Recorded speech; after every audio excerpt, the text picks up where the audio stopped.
All right, good evening. The time is 6:30. I'd like to call the council meeting to order. Can we have a roll call, please, Stacy? Ms. Ray? Here. Mr. Benonis? I'm here. Mr. Carochi? Here. Ms. Altaf Cordero? Here. Ms. De Leon? Here. Also present, Acting Township Manager Jay Finnegan, Director of Finance Patty Coronia, Township Solicitor Steve Gazuzian, Township Engineer Andrew Youssef, and Tyler Mitch, Zoning Officer, and myself, Stacy Wertheiser. All right, can we please rise for the pledge? Pledge allegiance to the flag of the United States of America, to the republic for which it stands, one nation, under God, indivisible, with liberty and justice for all. Please join me in standing for a moment of silence.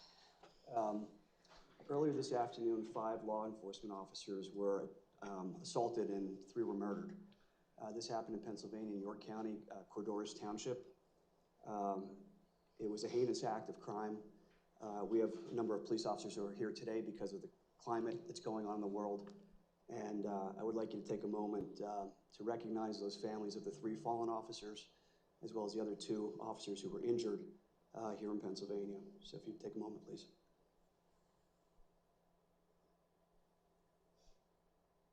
Thank you.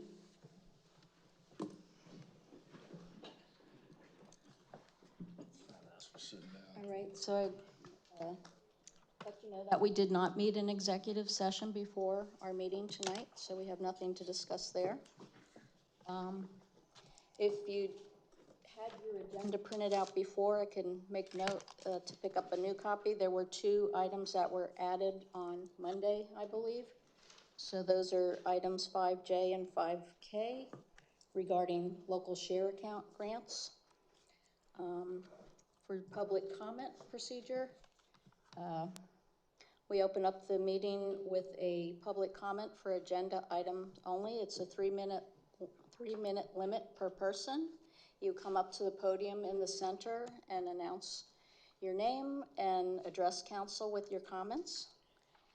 We also have a second public comment period towards the end of the meeting where you can speak on agenda or non-agenda items, and it's the same process with the 3-minute limit. So I'll start by asking if anybody would like to have public comment.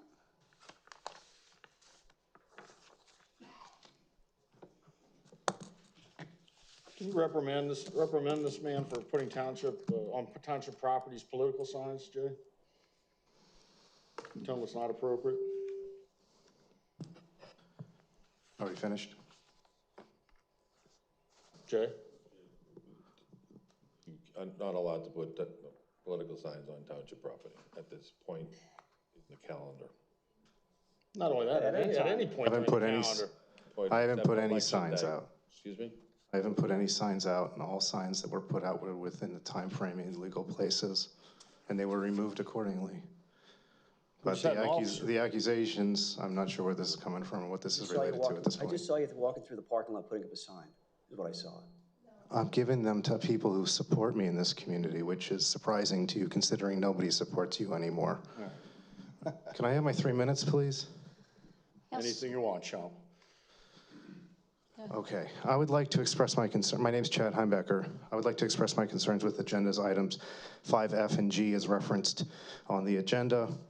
As a father of 2, I want our community to feel safe, and I support necessary training of our officers and enforcement of our laws and regulations to that effect. And I do feel safe living here, and I thank our law enforcement officers for their professionalism and dedication to all of us. It was nice to meet many of you at the National Night Out, and I can sense your commitment and passion to do good and help others. It was a noble endeavor, and I appreciate you and respect you for that.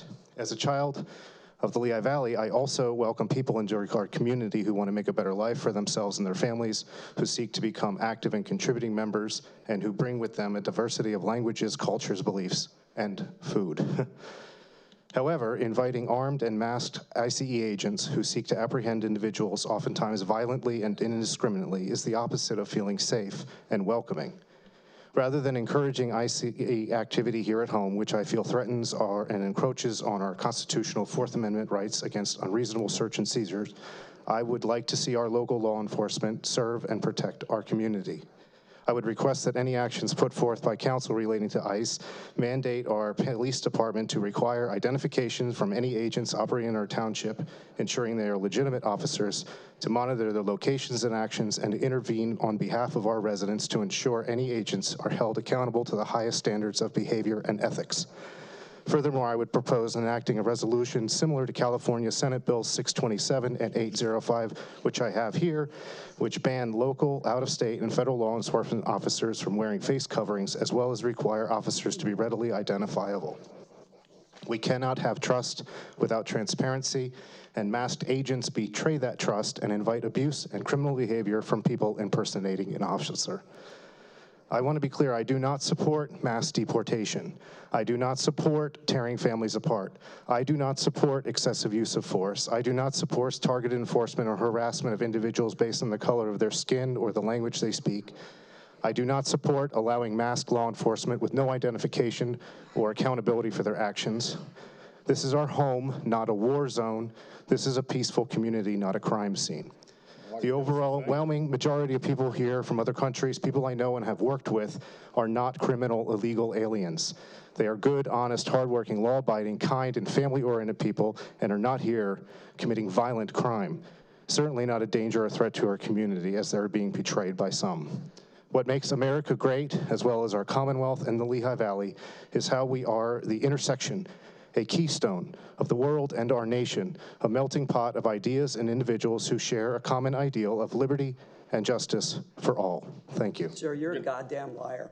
Here's why. Charlie Okay, Kirk was a can you human stop parasite who talking spewed back? hateful and divisive rhetoric, which has public directly comment now. harmed And he countless is. people. He's grifting Turning Point USA as a propaganda He is, outlet, thank you. spewing garbage, disinformation, public promoting a comment grotesque now. version of patriotism to right-wing extremists, white supremacists, and Christian nationalists who see them not like them.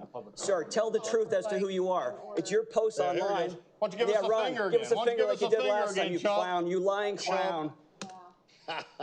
Can I call for order, please? Why do you call for order when your Yeah. propagandist is standing up there lying to Why the don't public? you- And this guy, Okay, why do don't we you, have why don't you any call other him out and call him what he is? Call for It's his, order, it's please? his Or maybe social a media recess. post that's out there that creates the rhetoric that requires us to have all these Okay. police officers here, that requires You me are to ask out of our township order. manager You to, are no, I'm out not of out of order. order. You're out of order because you can't You control a are- damn meeting and you haven't for a year. Because you don't stop talking. Because you're an idiot and you are can't control a impolite. meeting. You are You inconsiderate. can't control a meeting. Okay, You're well- incompetent.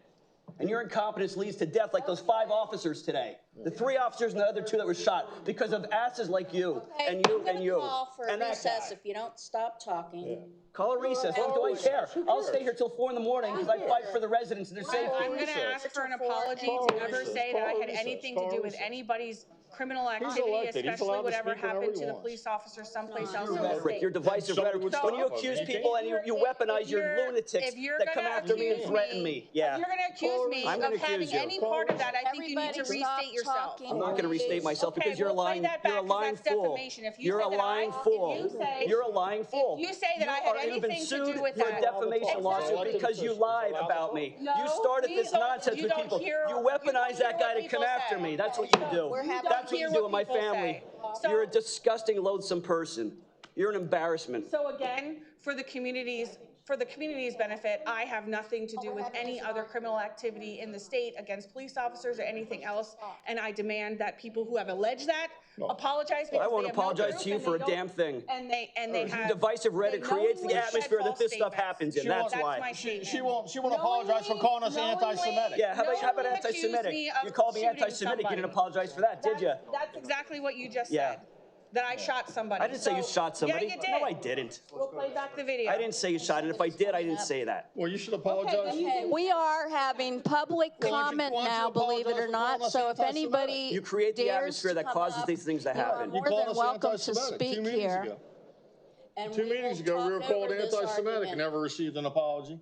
I don't know what she wants an apology for. Tom, be quiet. You don't accuse people of shooting. You create the atmosphere that causes Okay, we shooting is have what I public said. comment. Can you That's let, not what you said. You hear what you want to hear because your own world. We'll play it back. Whatever. Play it back. Donna, welcome. Sorry for Nice to that. see you. Donna Louder. I want to comment on the 5-year plan, the capital improvement plan. And let me start by saying, I understand that there are monies already allocated for that, but this 5-year plan goes out till 2030. The funding for our capital plan is primarily from the landfill. It's $1.25 million is what our capital budget is. And with the landfill closing in 2028, how are we going to bring up more money? How are we going to create that money? Has anybody thought about that? Here's number 2. With the landfill owning a very large portion of the township property, once that closes, will they ask to reassess the property because it again has no more industrial value? So we're going to be losing property tax there. And right now, I believe the landfill is paying $40,000 in property tax. A strip mall pays $14,000 in property tax. So we're going to have to make that up as well. These are all things that affect the budget. These are all things that are going to affect that 5-year plan. Part of it is large transfer taxes when there's industry, things being built. Employees leaving the township, that affects the budget as well. Again, is the landfill going to get reassessed? Is the property going to be equivalent to open space and we're not going to get any kind of value from it?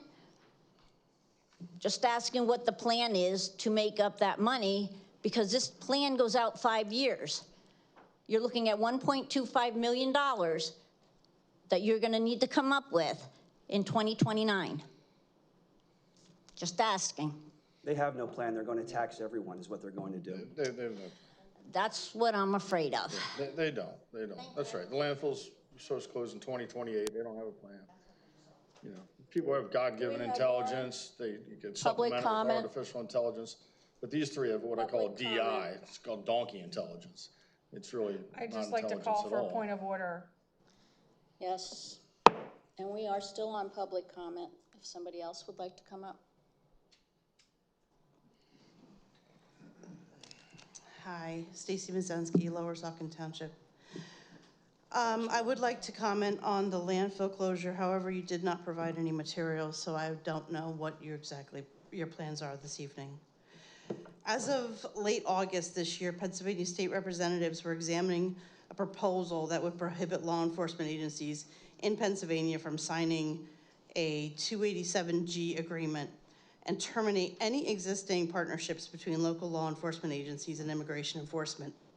May I remind this council that 2 meetings prior to this, Mr. Bonones said, and I quote, "I would rather have our police resources devoted to protecting break-ins, robbers, and speeders, and things like that than worrying about a sign that is announcing someone's private property.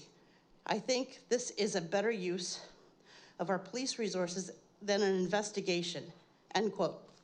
With that statement in mind, it sounds as though our resources are stretched pretty thin. And now you want to propose that our police have more work and risk put upon their daily tasks by making them partner with federal agencies to perform immigration arrests while performing their routine duties. 1 week, you tell us you don't want police resources used for local investigations. And this week, you are suggesting we partner with federal jurisdiction. Make up your mind. 287G has no place in Lower Saucon Township when state representatives themselves don't want Pennsylvania State Police to participate. Thank you. Thank you. Do we have other comment? Okay, seeing none.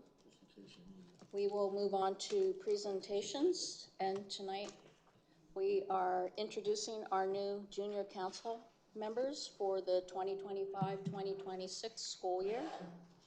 We've had several students that expressed interest this year in participating in the program for junior council person, and they are being recommended to council for appointment to various boards. So I'll start with the motion, and then we'll do some introductions of the students. I will make the motion to approve the following Lower Saucon resident students as junior council persons for the 2025-2026 school year.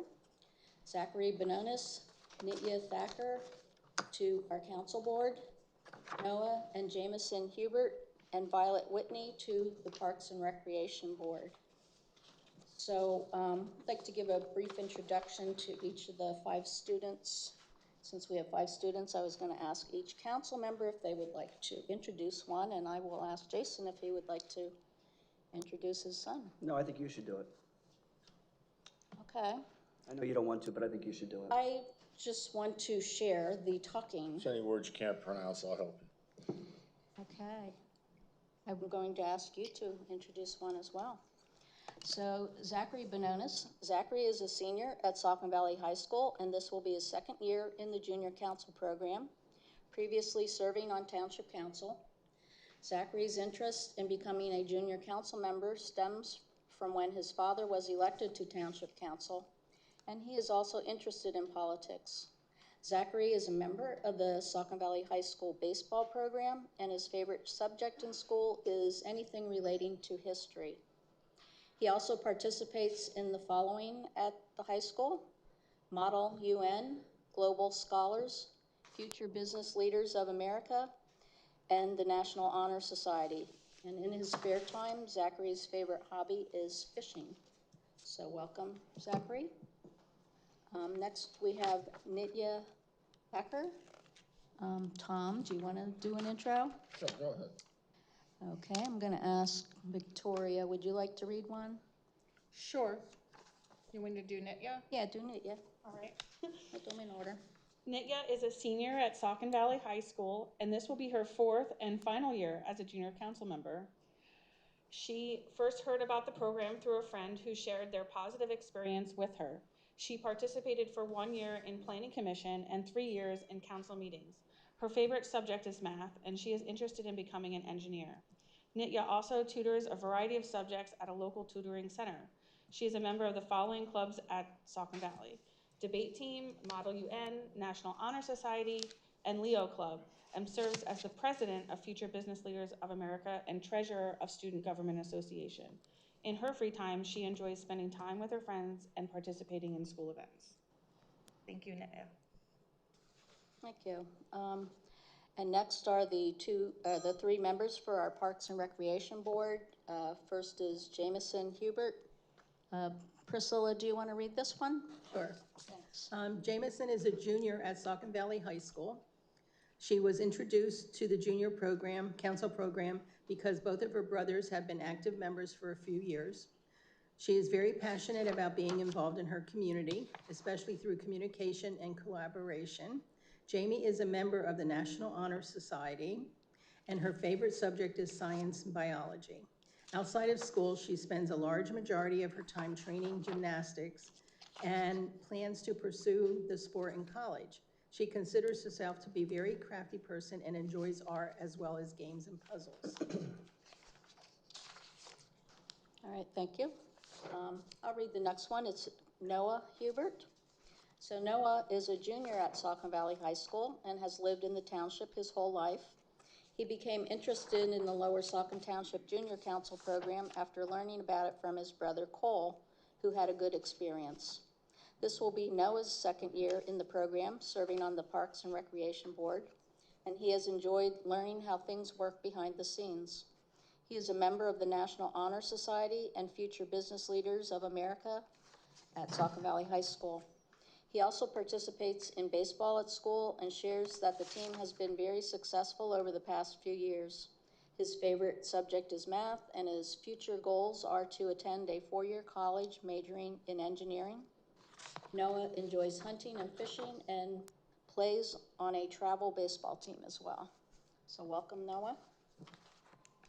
Victoria, do you want to do the last one, Violet? Save my voice. Sure. Thanks. Violet initially became interested in serving as a junior council person to become more involved in her community. This will be her 2nd year in the program, serving on the Parks and Recreation Board. She is an active member of the debate team, Model UN, National Honor Society, and Future Business Leaders of America. In addition to her school activities, Violet loves to run, read, and play the piano. Each week, she visits Phoebe Allentown to share her piano talent with the residents. She is also involved in archival and media work with the Hellertown Historical Society. Violet is looking forward to making a positive difference in her community. Thank you, Violet. All right, thank you all. So I did make the motion, but I needed a second. I don't think I got a second. I'll second that. Okay. And can we have a roll call? Ms. Ray? Yes. Mr. Benonis? Yes. Ms. Uptoff Cordero? Yes. Mr. Carochi? Yes. Ms. De Leon?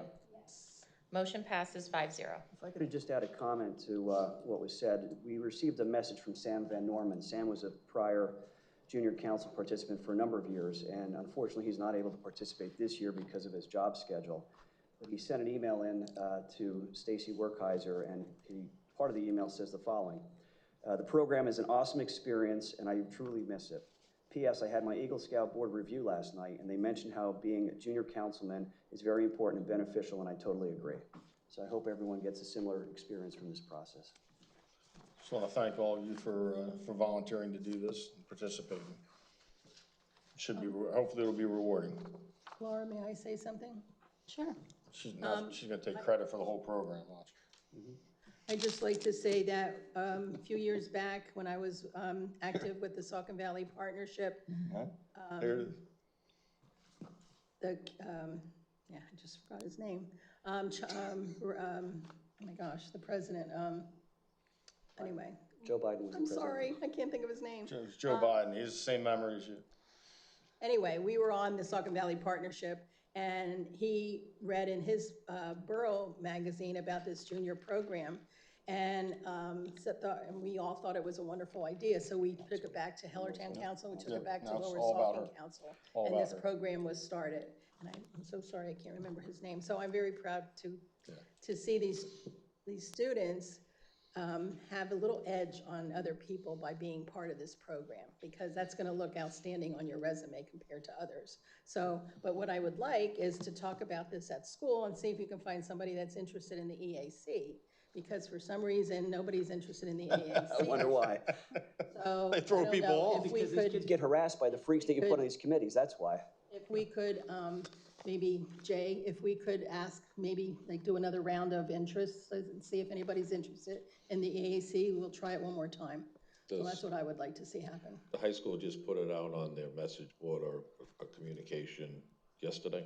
Oh, great, so I think. I will tell from past experience with the EAC that if you're a pro landfill expansion, they will throw you off, like they threw me off and they threw Mrs. Skirk off. Okay, Tom, So I would caution students on that. untrue comments, so. It was Mayor Thank you and Bronco. welcome, and we look forward to seeing you at our meetings and participating.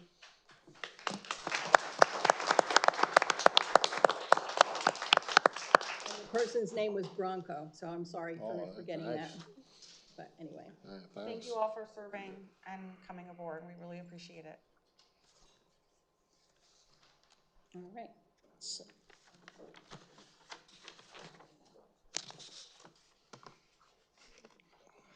we doing a picture in the room here, Stacy, or are you ready to?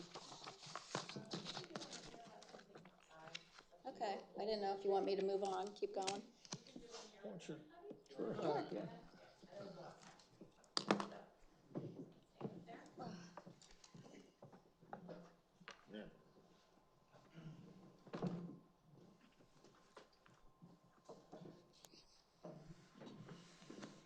guess I have to stand.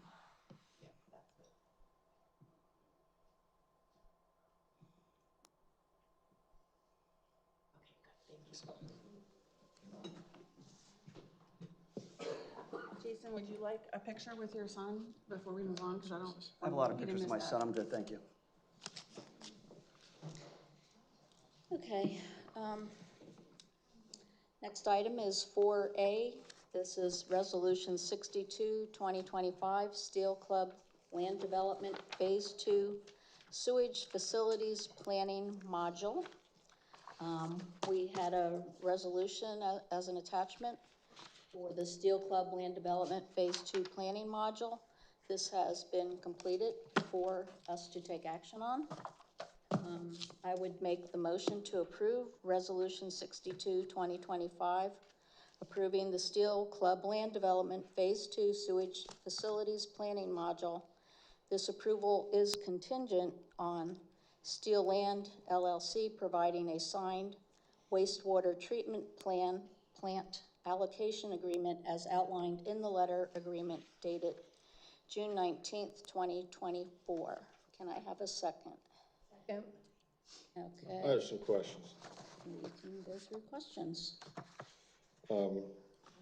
Jay, who put this on the agenda? Hanover Engineering. When? Do you recall when? Last Wednesday, Thursday. Okay. To our solicitor, the agreement was dated June 19th of 2024. Why didn't this come before council in June or July of 2024? I'm not sure what you're asking, but there was a letter agreement that was dated. If you're not sure what I'm asking, I'm going to ask it again, because it was a very clear and concise question. Steve, can you just? No, don't interrupt me. I'm talking. Why is she interrupting me? I can't hear what he's saying because he's leaning She back. interrupted me. That's all. Again, it says that the letter agreement dated June 19th of 2024. You see that then, right? I do. Okay. Now here's the question. Why didn't this agreement dated June 19th, 2024? This is not the confusing part. This is the simple part. Why didn't it come before council in June of 2024 or July of 2024 or August of 2024? Do you understand the question? Well, your question doesn't make any sense. Okay, just Because- tell me why. Yeah, there's the letter was part of the process in which the applicant received approval to go ahead and record the plans. Right. So when they recorded the plans, they still had outstanding obligations. They were permitted to record the plan subject to this letter agreement where they would provide a tri-party agreement, which addressed, among other things, sewer allocation. They signed that agreement, and then they did not go ahead and, even to date, have not provided the signed agreement. Part of the agreement, based on the letter agreement, was that if they don't provide the agreement, they can't move forward with building permits for particular parcels. That still hasn't been provided. You've been provided updates with regard to that. The developer then filed a lawsuit. The township then responded. The township was then successful at a very early stage, at the preliminary objection stage. Then the developer took an appeal, and it's currently before the court on appeal. So current litigation. The other thing, so you're saying nothing has changed. All these contingencies that you just went through that were outstanding as of June 19th of 2024 are still outstanding. Well, no, there's only one outstanding contingency. Well, how many were outstanding in June of 2024? One. Okay, and you're saying one is still outstanding? Yes. And it's the same one? It's the same, that there's no sewer agreement that's been signed. Okay, so if there was no sewer agreement signed on June 19th of 2024, and there's no sewer agreement signed today, why didn't this come before council in July, August, or September of 2024? Yeah, if you can. I'm just curious. I don't know. I'm not trying to embarrass anybody. Steve gets very defensive. I don't know why, but... Because as part of the continuing development process, the sewage facilities planning module has to be filed with the DEP.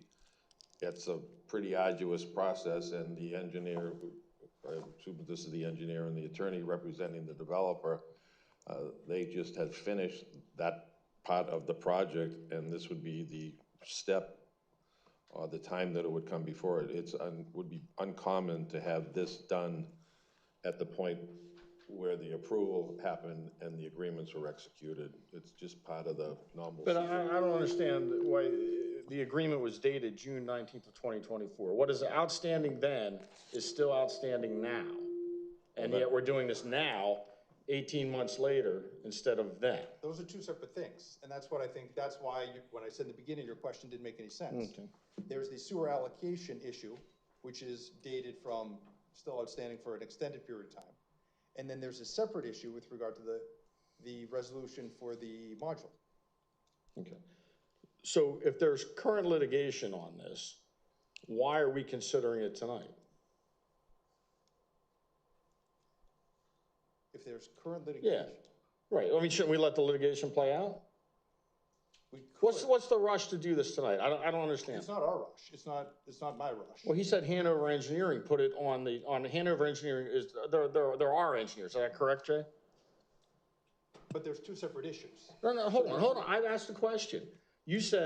I said, what's the rush to do this tonight? And you said there's no rush on our part. And Jay said Hanover Engineering is the one that put it on the agenda. Well, they put it on the agenda. And they're our engineers. So our engineers put it on the agenda. So when I say what's the rush? This in no way gives them approval to continue until that last piece is done, but this now goes to the DEP to review, so at this point, it's just part of the continuing review process. Okay, explain one more time why we couldn't have done this in July or August of 2022. Because they didn't have. I'm asking They Jay. didn't have this ready until now. They wouldn't have had it ready because you don't do this until after you get approval, and then you start with the modules with the DEP. Okay. All right, just seems very odd. We have to do this tonight, when it's been sitting around for over a year. And the agreement is, it's the same agreement that was drafted in June of 2024, isn't that correct? Again, there's two separate things. There's the resolution. But this is the same, the agreement we're looking Let at. me finish. There's two things. The resolution for the plan, Has nothing to do, well, because it's the same project, of course, has something to do with it. But the resolution for plan revision for new land development, for the DEP, the form that's before you in the resolution, is separate and apart from the allocation agreement. Those are two separate things. okay, but the contingency in the allocation agreement still hasn't been met, is that correct? Correct. And from our standpoint, we would not issue a building permit for a particular parcel, meaning a particular lot, until the allocation agreement is signed. That doesn't mean they can't go forward with the resolution with DEP. And why is the allocation agreement not signed? So who are parties to the allocation agreement? It has never been presented to us to sign, but the three parties are Lower Saucon, City of Bethlehem, and Hellertown Borough Authority. One of the issues is. And them, so it's four parties. No, they don't sign. If we could speak, I'll wait. Sure, go ahead. Well, go ahead. Go. I didn't mean to interrupt. Yeah, I didn't mean to interrupt Jay. I'm sorry. So there's an allocation agreement that requires City of Bethlehem, Hellertown Borough, and Lower Saucon Township to execute, correct? Correct. And you're saying that that allocation agreement has not been presented to Lower Saucon Township for Correct. approval? We've never seen one signed by the City of Bethlehem or Hellertown Borough, ever. Is there a requirement that that the Hellertown Borough and City of Bethlehem sign that agreement? Yes, because it then addresses the issue of the allocation. Because as you may know or may recall, and I'm sure you do, the property is in the development. I know where it is. Yeah, the development's in Lower Saucon, but it runs through the Hellertown Borough Authority system. Right. And then is addressed and serviced by the City of Bethlehem. As Lower Saucon serviced by the City of Bethlehem as well. I'm sorry? As Lower Saucon is in Correct, part. but this would allocate the. Hellertown Borough's allocation. Right. I understand. Among other things in the agreement, but that's the primary, one of the primary. Mr. Preston here, maybe Mr. Preston can add some light to this. Yes, and for the record, my name is Jim Preston. I represent the developer. A couple of things. So this plan was approved with the project being within this township's public sewer service district, part of its Act 537 plan. That's how the project was approved. So it was approved for public sewer. When we went to apply for that, DEP said that there's an allocation agreement that they would like to have signed. That's the allocation agreement that you're talking about. But that allocation agreement wasn't part of the original approval. It wasn't. It was not. I'm getting there. Okay. There was never any condition for an allocation agreement. It never came up. No one will be able to show you any condition anywhere that references the allocation agreement. So why, Steve, can you? I drafted the allocation agreement. I drafted it because DEP said that they wanted to see this and we wanted to get it done. They gave me a copy of one that was used for another property and said, this is what it should look like. So I drafted it. I made it so that it could be signed in counterparts, and I sent it out. The city of Bethlehem signed it, returned it. I gave it to Lower Saucon. Your solicitor said, I think earlier, that it was never presented or something. It certainly was, but we were told that we're not signing it. Hold on, let me finish. Township will not sign this until everybody else signs it. That meant I now needed the Hellertown Borough Authority to sign it. Not a problem. So we went to the Hellertown Borough Authority. Now, this is where it gets interesting. The project is a phased project. This, on the table, was phase 2. When we went to the Hellertown Borough Authority, they said, we will not sign this. We said, why won't you sign this? Because this has the allocation for all the phases, beginning to end, and unless and until you pay in cash for all of that, we won't sign this. How about just for phase 2, which is on the table? They said, we will sign for phase 2 if and when you pay for it and secure those improvements. We paid for phase 2. We secured those improvements. We've installed phase 2. The agreement that you're being told is necessary has nothing at all to do with us. We're not a party to the agreement. We have nothing to do with it. And it was never a condition to your original approval. Never a condition of our approval. So now the township's adding conditions onto a prior approval. DEP, No wonder why you sued us. DEP has said the department does not need an allocation agreement, like the one filed with the board on 5/6/25. That's the one that your solicitor submitted to the DEP on that date. They don't need it. They don't want it. They don't need it. So what did we do? Well, we appealed DEP's determination that we weren't in your sewer service district because we believe that we are. Your engineering outfit believes that we are. Everyone involved with the project believed that we were. Except Steve. Except for the solicitor. I don't know Who just about didn't tell us the truth. But, so we appealed that. Pardon me, that's not the case. It is. Now, what Let happens him, he's is- speaking. You'll get your chance. And you can respond when it's your He didn't give us turn. agreement, he just said. he Nobody gave you the elected you to agreement. anything. That's not the He case. said he gave you the agreement, you just Not signed told by us. everyone. Not signed by everyone. That's correct. I was told Lower Saucon will not sign it unless and until it's signed by everyone else.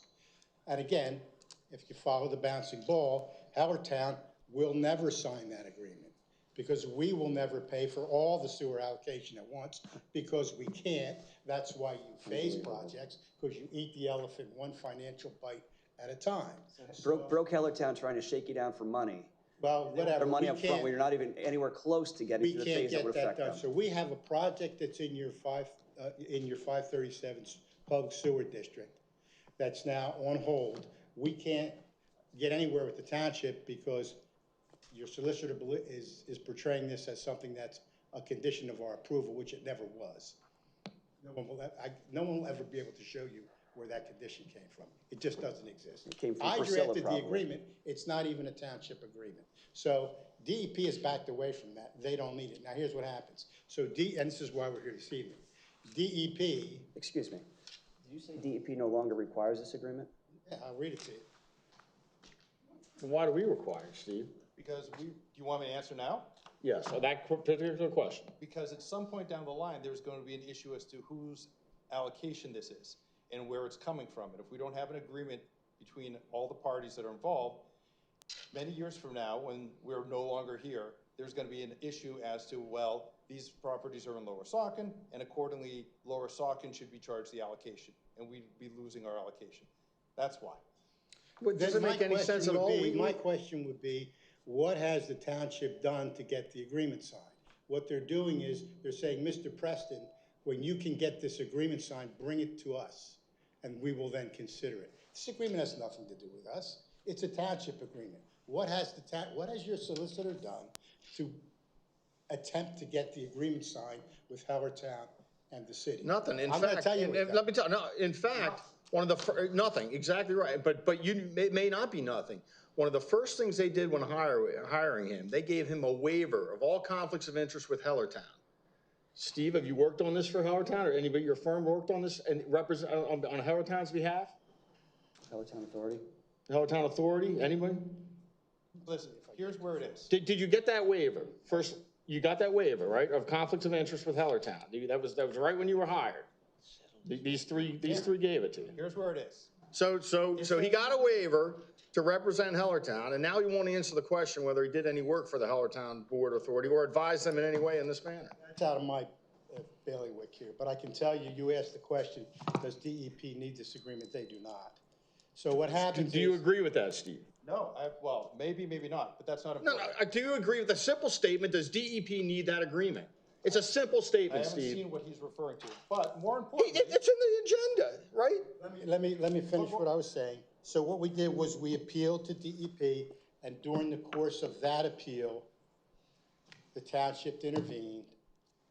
Your solicitor dumped a whole bunch of documents into the appeal that weren't particularly germane, one of them being this allocation agreement.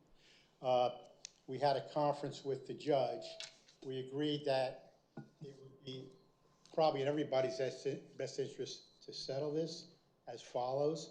We would process a planning module as if it weren't in the sewer district and run that through the normal course while the appeal is pending. We're not going to waive or give that up. But while we're going through that appeal process, we would run this on a parallel track.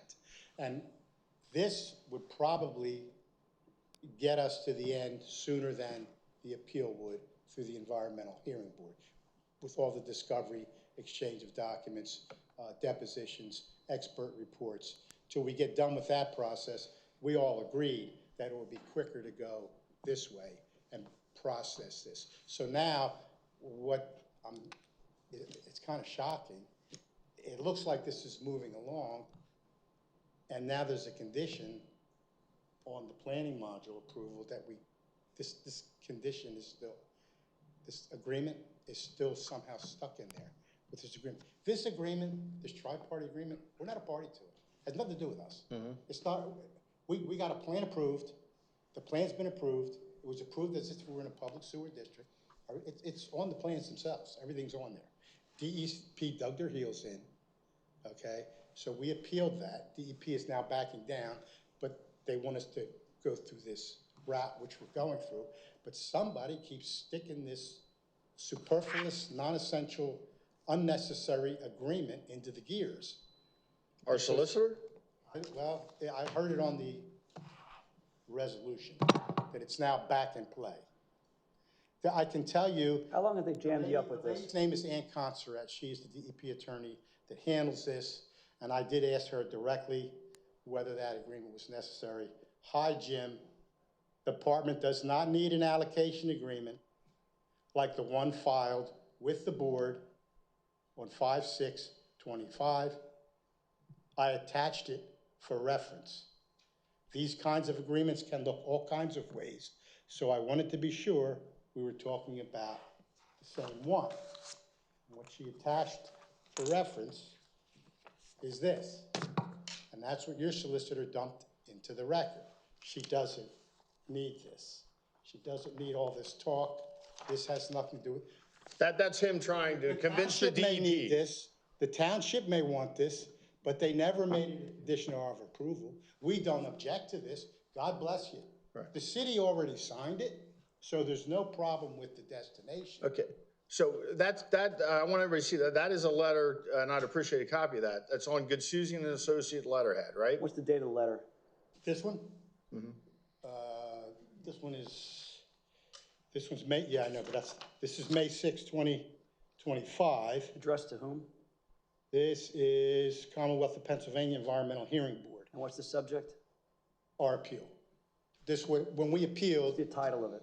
here, I'm gonna give you a copy of it. I'm gonna give you a copy. And it's in Why don't you that, give it, well, you already he's have it. representing Lower Saucon Township in that, right? This was the intervention. This is how the township got And who involved. instructed you to do that, Steve? My recollection was there was a motion at a meeting. When? When?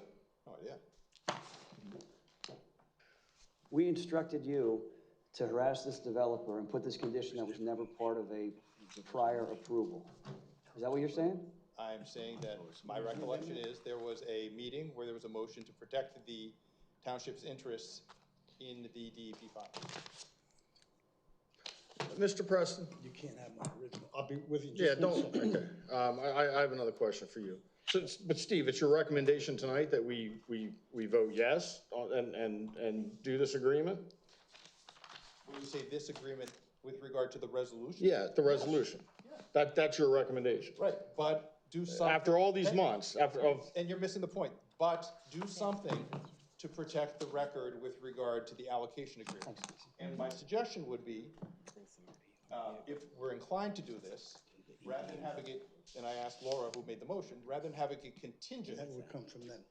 With the resolution being contingent on the allocation agreement, the other option might be to do a motion to sign the resolution, but send something to the DEP to confirm and acknowledge that this allocation agreement remains outstanding. I'm not standing in the way of this resolution. I'm not suggesting we should stand in the way of the resolution. I want to protect. you said the exact opposite. You said we should. No. You just did. But I want to. I asked you, do you recommend we pass this resolution? You said I yes. still say yes, but I want to protect the township's interests with regard to the allocation agreement. And I've done that from day one. The allocation, you had no idea, excuse me, your solicitor had no idea what the allocation agreement was till I drafted it and handed it to him. Right. That's where it came from. Right. There was no allocation agreement. Right. Unfortunately, I guess I planted the seed. Shame on me. Now I can't kill it. It's grown into this massive destructive thing and I'm stuck with it. And the agreement that's referenced on June 19th provides the developer 30 days from June 19th, 2024 to provide it.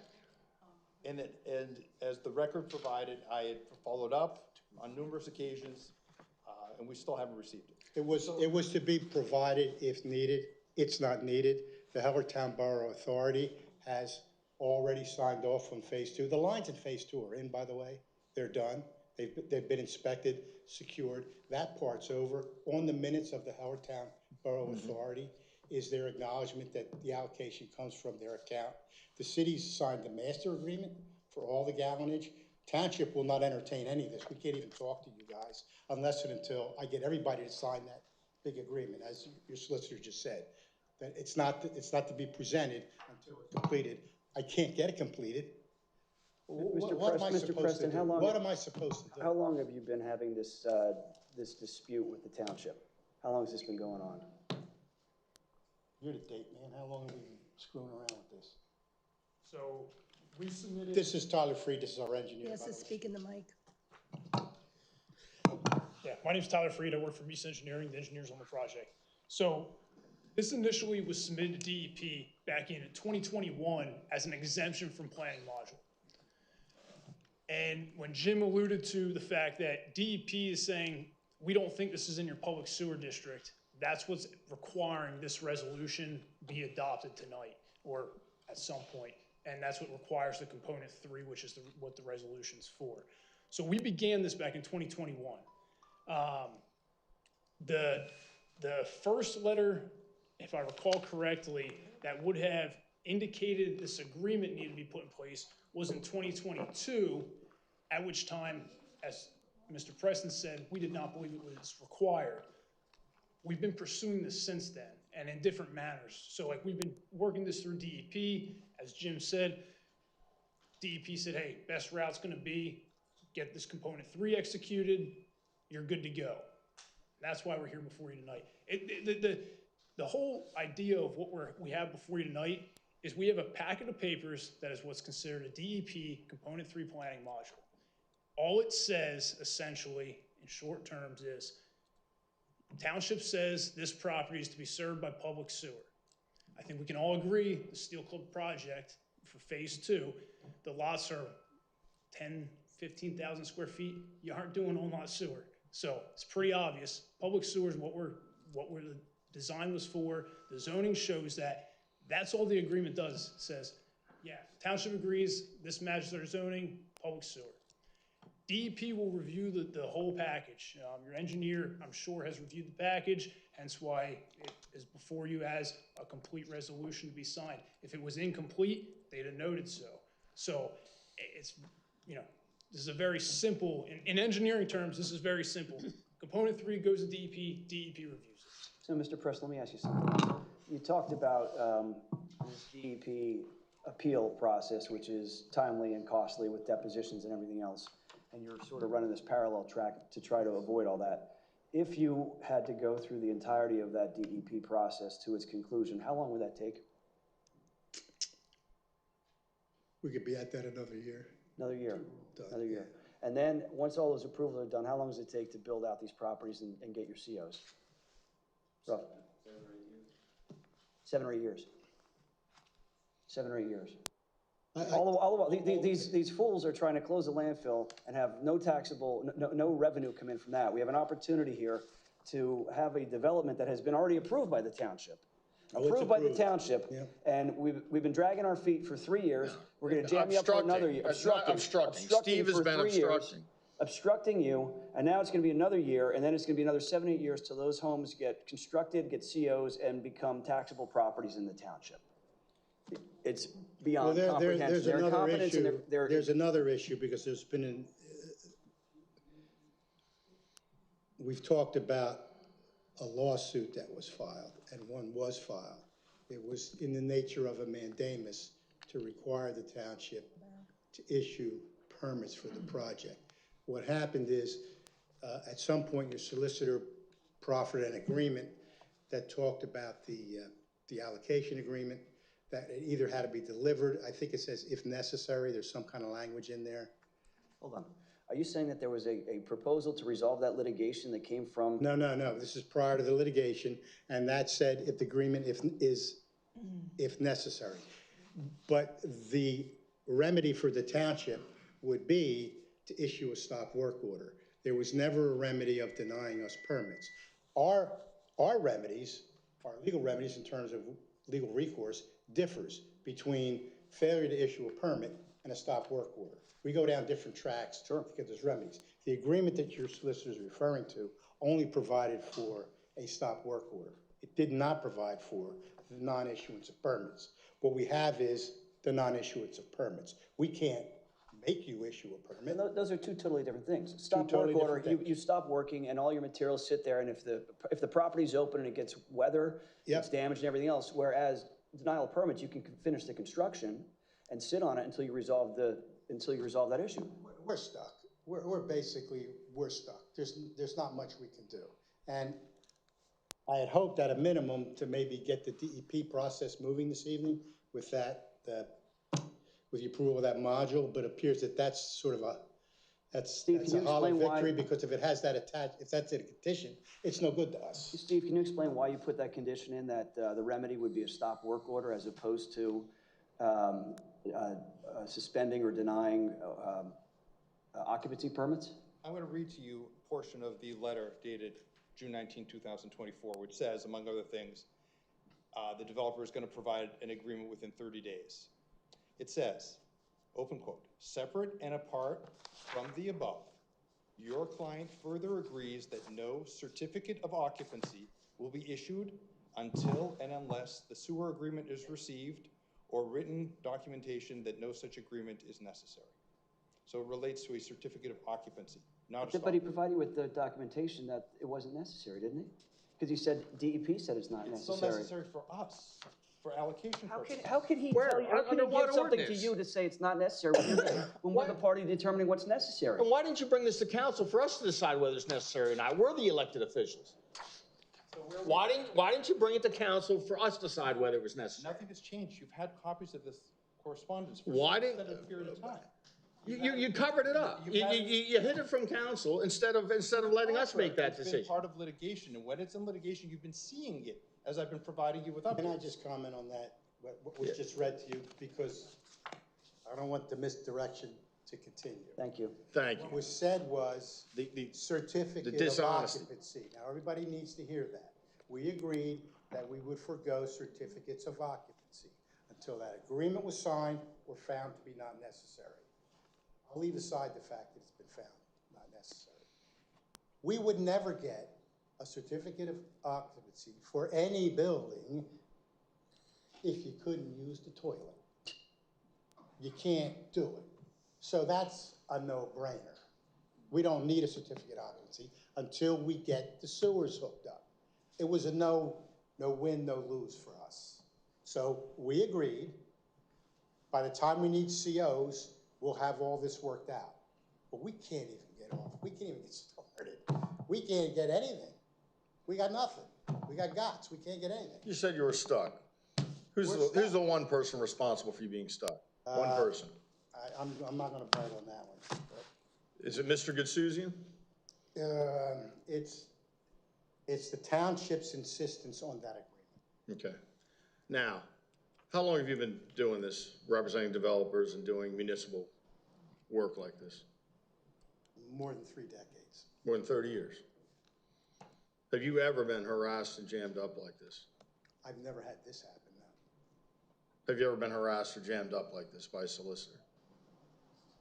Well, I'm gonna leave the solicitor part off, and I'm gonna say I've never had a township treat us like this. Right. I'm not gonna go behind. And I would just like the public to know that, one, I asked Mr. Gutsuzian flat out whether he, he received the waiver of conflict of interest for Hellertown. I asked him whether he did anything for the borough. The Borough Authority advised him either directly or indirectly in this matter. He won't answer. And he's getting paid for all this. He's getting paid taxpayer dollars for all this. And he won't answer. And then I'd also like to point out, and all of you should remember this in November, that Mr. Spurk, who owns this property, supported the 3 candidates, not Jason and I, but the 3 candidates that ran against these 3 in the last election. And I think it's payback, it's retribution. He supported Blair, Engels, and Yerger, and who ran against, lost, Vladimir De Leon and the blonde donkey Optov. And Okay, no, I'm not done yet. I'm not done. Avoid those comments. Okay, here we They're go. not Here necessary. we go. Now she wants to shut me up. So what I would say is, remember in November, I think this is just political, this is political harassment, It's absolutely political harassment. Can I call for a vote? Sanctioned and paid for with your tax dollars. Pardon me, before we call for a vote, I think just to be clear, I believe the motion was it had to be contingent on this agreement. My suggestion is if you're inclined to make the motion to authorize the signing of the resolution prepared by Hanover Engineering with a letter sent that Steel Land has still not complied with the terms of the letter agreement dated June 19, 2024, and has not provided the water treatment plant allocation agreement, which would allow them to move forward with the sewer module, which is what the resolution is today, but protect our position on the record with regard to the allocation. Laura, if you were inclined to amend your motion to that. No, why are we just hearing about this now at the meeting? The agenda was out on Friday. The agenda had to be finalized the Monday before. And now all of a sudden, our solicitor is changing the whole resolution. No. He wants to add to the resolution. Well, why didn't you do it before, Steve? It would have been fair to the applicant. It would have been fair to I the will applicant. amend my motion as per Steve's Well, I wording. want to hear what the applicant has to say on the amended motion. Let's do this so we don't lose. I want to hear what the applicant has to say about the amended motion, because believe it or not, this is the first time the applicant has heard about the amended motion, because Steve didn't do anything earlier. I want to hear what the applicant has to say about the amended motion that Steve just threw on us, because he was unprepared and didn't know what the hell he was doing. So, Laura, Shut up, Steve. I want to hear from the applicant. No, not yet. Did you amend your Stop motion? yelling. I did call to amend my motion per the wording that Steve gave, and I think we got a second down there, although there was yelling. I did second that. Okay. Now, Steve, will you please let the applicant speak? Sure. Shut the hell up. I just The wanna applicant say, wants to speak. Let them The applicant has asked to speak. respectfully, the two of you have spoken for the last 30 minutes over and over again about this, and I It's just a new wanna motion. It's a new respectfully- motion. They just amended the motion. I want to respectfully say that I think we're going back and forth, and a lot of lawyers, I think there's 1, 2, 3, 4, 5 lawyers here. Well, you don't And count. I don't know how productive it is at a council meeting to have the back and forth and interrogations and ganging up on our solicitor at a public meeting. So why didn't we have an executive session? Why didn't we have an executive session? We didn't have an executive session last meeting or this meeting. Of our solicitor who's bound to represent our township and our township's best interests. And he can also represent Hellertown because he got a waiver. You gave him a waiver to represent Hellertown. If I can finish, because both of you have spoken, I didn't interrupt you. I think it's not productive right now to go back and forth and back and forth. I think Mr. Gazouzian has his position on behalf of the township, and obviously the attorney for the applicant has his position. They're both presenting those before the DEP, and that's where it's at. So it's not. The DEP just said, did you not hear what he just said? He said the DEP doesn't care. Oh my God. Sit here Can you not listen? and litigate this right now is inappropriate. That's what I have to say about it. We're not I think if litigating. Mr. Preston has something additional to say, that's great, but I would hope that as a council, we can wrap this up and move to the other items on our agenda. This has been amended. It's an amended motion, new motion. Amended motion, new motion. Mr. Gazouzian could have called an executive session last meeting where we had a very short agenda to discuss this. He could have called one today to discuss this. He didn't. He amended it during the meeting. He could have done that in executive session. It's more incompetence. Now, I want to hear what the applicant has to say on the amended motion. To say we're going back and forth, how are we going back and forth on the same thing when it's an amended motion? This is what you're doing right now is you're going back and forth. It's an amended motion. Back and forth, it's something new. No, you've all received the correspondence this is ongoing from Mr. litigation, Gazouzian so he just said he amended it. Discussed at a public meeting He is just my amended thought. it. To be clear, I anticipate that the applicants can speak for themselves, but I think they'd rather have this amended motion than the motion that was initially presented because it does not continue. Steve, I don't know what the amendment is. I'm not being. That's fine. Yeah. To paraphrase, it is to grant the resolution, but at the same time send a letter to the DEP outlining the township's position, as I said before. So it's not contingent, which I believe. So it's not. Why so would it goes we through the send a process. letter to the DEP To protect, saying what the township's position is when the DEP's already said what their position is? To protect the position of the township. And I believe the developer would rather. Create an issue for the DEP to get something to grab a hold of is what you're trying to do. You're trying to give some traction to the DEP. I think as a council, our duty is to represent the residents in the township, and and stop wasting their tax dollars. Right, and yet Mr. Gazouzian representing Hellertown and Lower Saucon. It's frequent where there's different positions. And he won't admit that he didn't. They have to flesh those things out. He won't admit that he This is not the appropriate forum for us to sit here and flesh those things out. Well, I'm going to With respectfully. three attorneys trying to gang Hold on. up. Go ahead, say it. I have to respectfully disagree. This is the legislative body for the township. My Shut the client fuck up. owns property in the township. Goddamn donkey. He's subject to Out of order. your whims. Absolutely, but our subject to your solicitor whims. has to guide us His in property what's rights, the his Let him ability- finish. Stop Shut up. interrupting him. His ability Let to him finish. He represents Let a him taxpayer. finish. This is how you treat taxpayers. You talk over their lawyers. Let him the man finish. finish speaking, big mouth. Let him He and finish. I are discussing it, just No, like you're you not. are. You're not discussing it. He's talking. You're shouting. Why You're are you talking. shouting and screaming? He's talking, and you're speaking I over would him so you like can to hear speak. me. I would like Blabbermouth. to speak You have without spoken, and you let the man interrupting speak. me. Okay. I would like the man to speak without you speak. interrupting Let him me. speak. I want him- Mr. Preston Mr. Preston, you're the only represents his person with client, credibility. and the Please township speak. solicitor represents us. What has happened Person is, have to At a go by time. our solicitor. happened is, Stop Our talking. solicitor gives us guidance, and it would be inappropriate for me as a council person to disregard our solicitor's advice, who's reviewed this matter and sent us updates and updates and updates about what's happening. That's my point. It's not that you aren't negotiating with them and you're not working hard and you're not trying your best to get things done the way it's supposed to. It's just that when I have my own solicitor advising me to do something, I don't think it would be in the township's best interest to go against the solicitor's advice because he's the one that's reviewed this the most and has the information. Okay, we don't Well, need I any sound respect your effects opinion. here. opinion. Try it. Try it. When you're hyperventilating, try it. It works. Try it. There's a record. There's a record. So please, for the record, say what you want to say. Well, I respect the councilwoman's opinion. Unfortunately, people are not bound by their lawyer's advice. Mr. Spurk doesn't have to do what I tell him to do. I can advise him. I can give him my opinion. He's not bound to do that. You're not bound to follow your solicitor. What I have is the same duty that you have. My duty is to my client. My client signed an agreement where he said he would forgo certificates of occupancy. This township will not give him anything. He can't get a building permit. He can't get a foundation permit. He can't get a permit to cut weeds. He can't get anything. Okay? All for Now- political reasons. Remember November. For whatever reason, we're stuck here, okay? And if you're suggesting that I need to shut up because I'm trying to advocate on behalf of my client, that respectfully, I don't think that that's, No, what I'm trying to say to you is that right now we're arguing back and forth between council members, the solicitor and you on a whole bunch of legal information. What I'm Mr. telling Preston's you not arguing anything. is that for me as a council person, I don't feel that it's appropriate for me to disregard my solicitor's advice. And I'm sure I can disregard my solicitor's advice. I mean, that's what people do when they plead guilty or not want to go on the stand. They decide to go on the stand when the attorney says, I advise you not to go on the stand.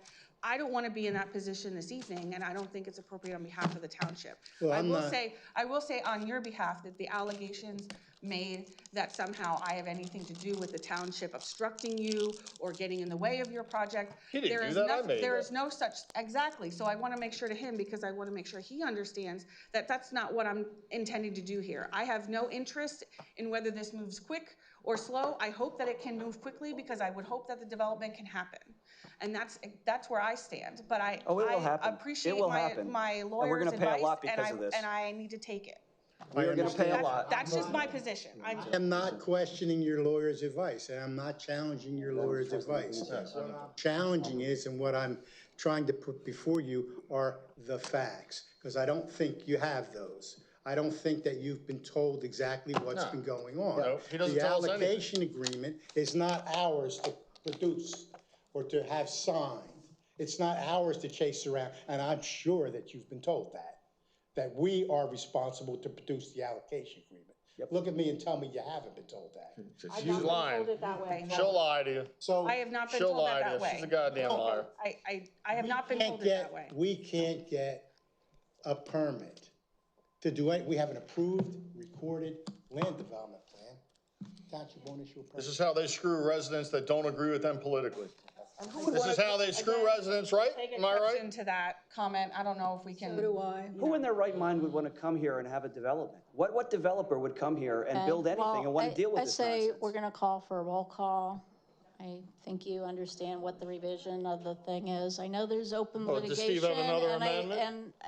That's, maybe it gets resolved there. I don't think this is like the right forum.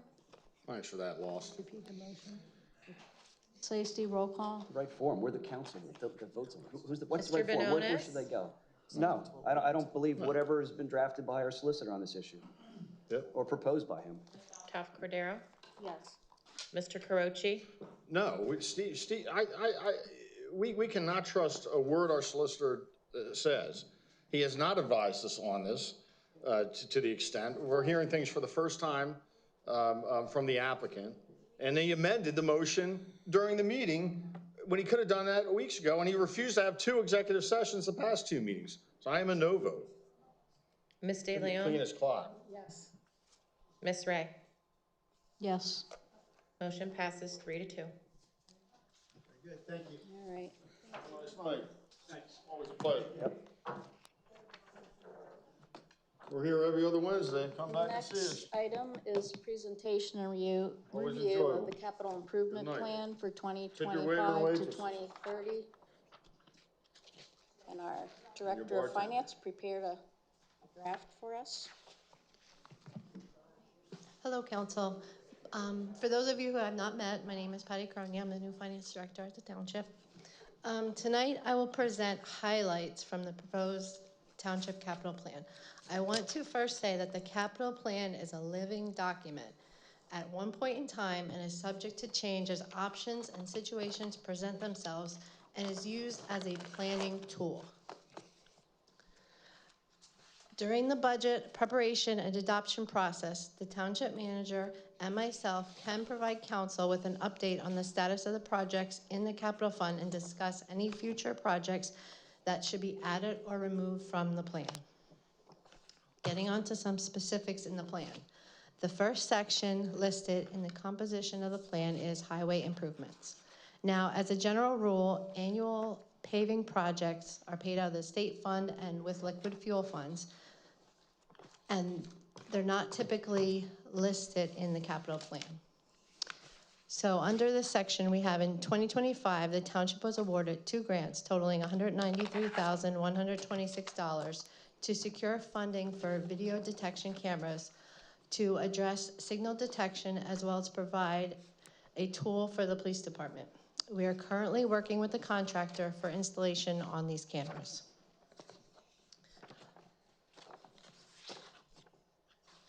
Moving on to Parks and Rec. We are currently working on split rail and chain link fencing replacement at Polk Valley Park and Town Hall Park. It is being partially funded through grants received by the township. Some future projects include bathrooms at the Reading Drive Trailhead, for which we have a $125,000 grant, and blacktopping the trail at Town Hall Park. Under the historic site section, we are continuing to show the same historically allotted $20,000 per year. We have earmarked an amount for porch repairs, window repairs, and repainting at the Heller Homestead. Section, the township vehicles. Due to the nature of police work, the vehicles require replacement after approximately 2.5 years. The Chief of Police is requesting replacement of 1 vehicle next year and 1 additional unmarked SUV for the fleet. As far as the Public Works Department, they have a 10 to 15 year vehicle plan. They are requesting to replace 1 2015 dump truck. They are going to convert a truck into a utility vehicle to prolong its life. And then they are requesting an additional truck to replace the truck that is being turned into the utility vehicle. As far as township facilities, the approved additional space for the Public Works building is in the design phase, with the addition estimated at this point at $1.3 million. A local share grant is in the review stage, and we are applying for additional local share grants from Northampton and Monroe County for $500,000 each, and we just recently received support letters for each of those. The next section being stormwater management. In 2025, stormwater drain work was completed on Robbins Court and is going into the maintenance phase currently. For 2026, we have received a preliminary estimate for stormwater improvements on Peachtree Lane totaling $1.1 million. As outlined in the plan, although we currently have enough in reserves for this project, we're requesting an additional $350,000 appropriation be made if the Peachtree project is approved, so the township continues to have an appropriate level of funding for stormwater management. Roger, the Public Works Director, will be at the next meeting if there are any specific questions regarding the project. And lastly, IT improvements.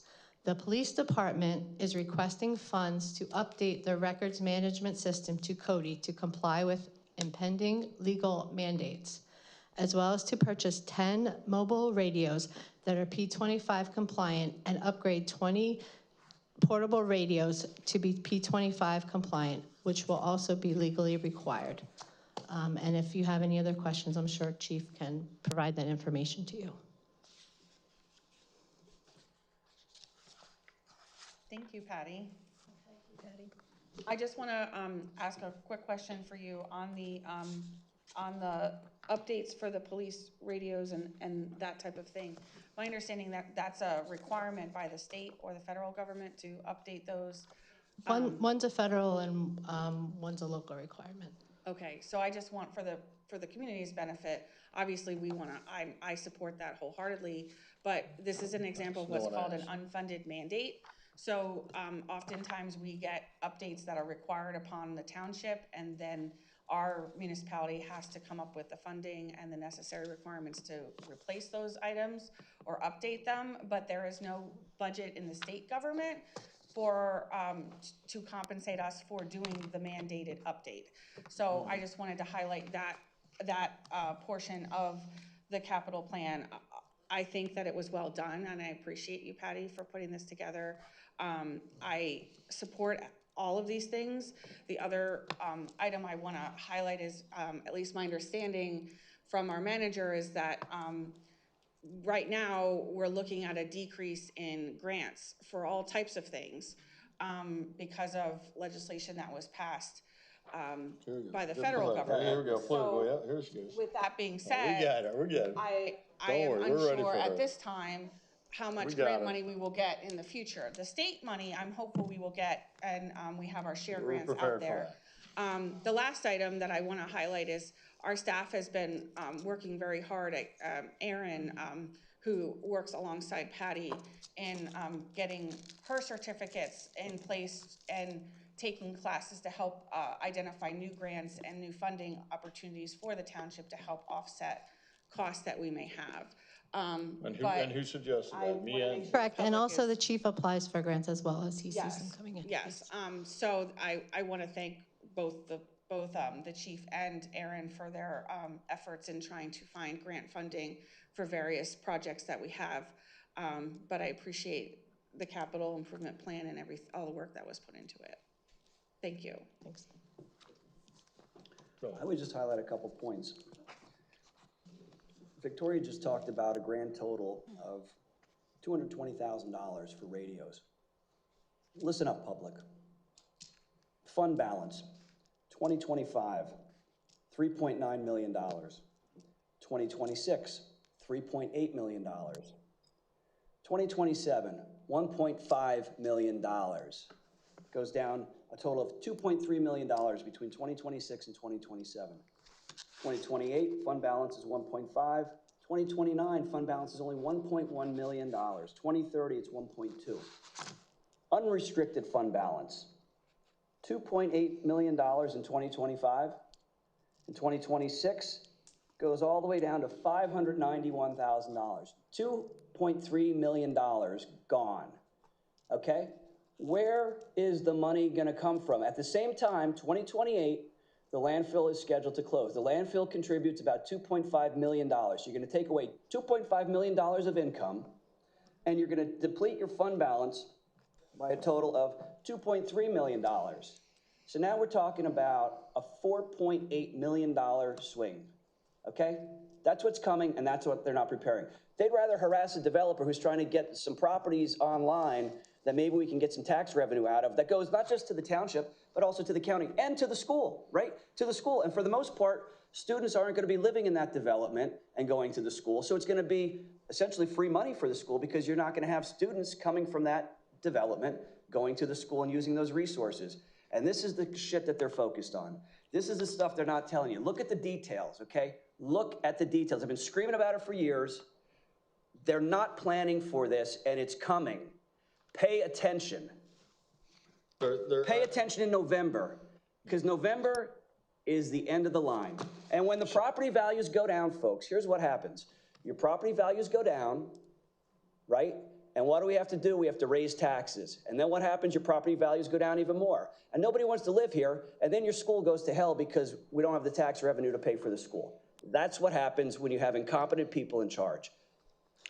Okay, now, I'll take exception to the comments of Take whatever you discussing want. incompetence. But you know what? and Take all the responsibility. other Why don't you start taking insults, responsibility? all the other Instead of exception, insults take responsibility. And It's my name turn. calling just my turn. She proves just the finished. She idea finished. that your interest is just personal attacks. No, my And interest is not to protect the the interest taxpayers of who are gonna the get township. bloodied You're because sitting of your here incompetence. talking Take about responsibility. disliking me or other members of council. Take calling us responsibility. names And not addressing You're other incompetent. things. Take I think responsibility. everybody has talked about, if you want to talk about property values, I've discussed over and over again, the fact that when you turn half of our township into a brown field not half. filled with garbage, 200 acres. then people don't want to move here and their property values do. may go down.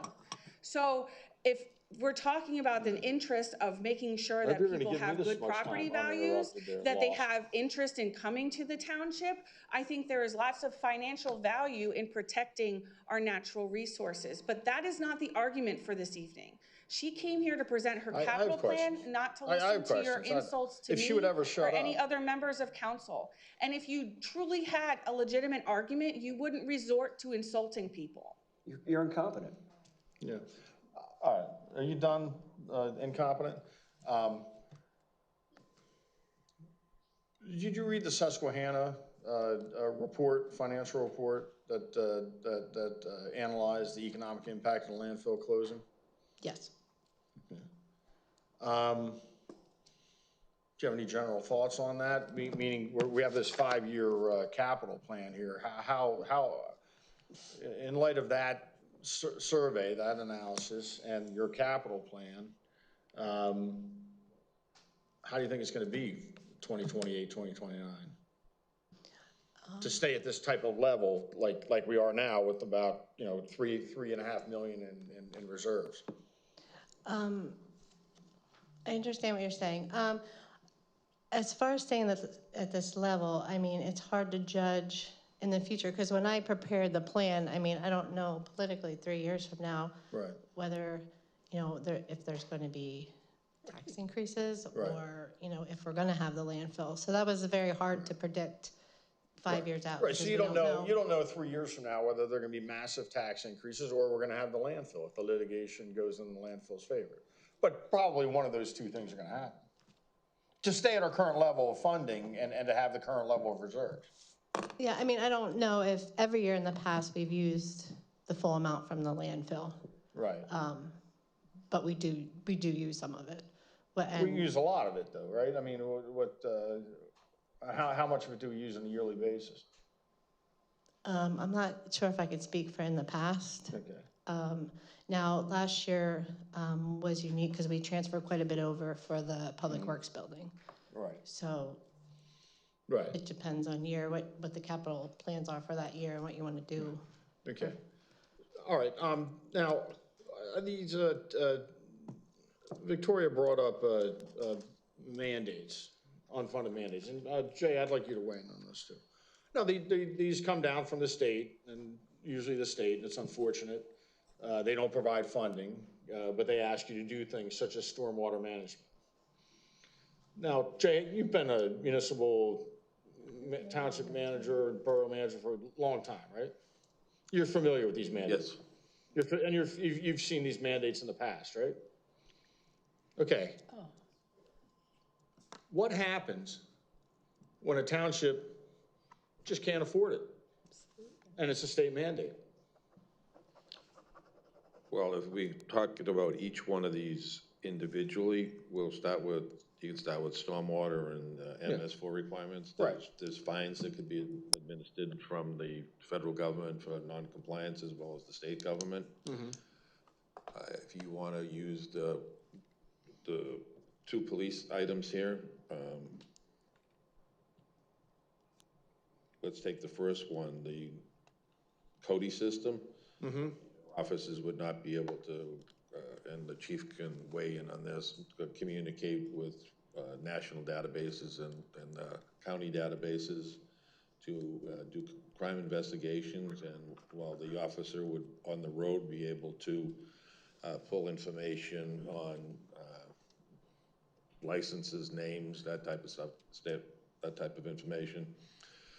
The radios are to increase the office availability to communicate with the P25 program. There are many areas with not only within the township but within the county and the state that are dead areas.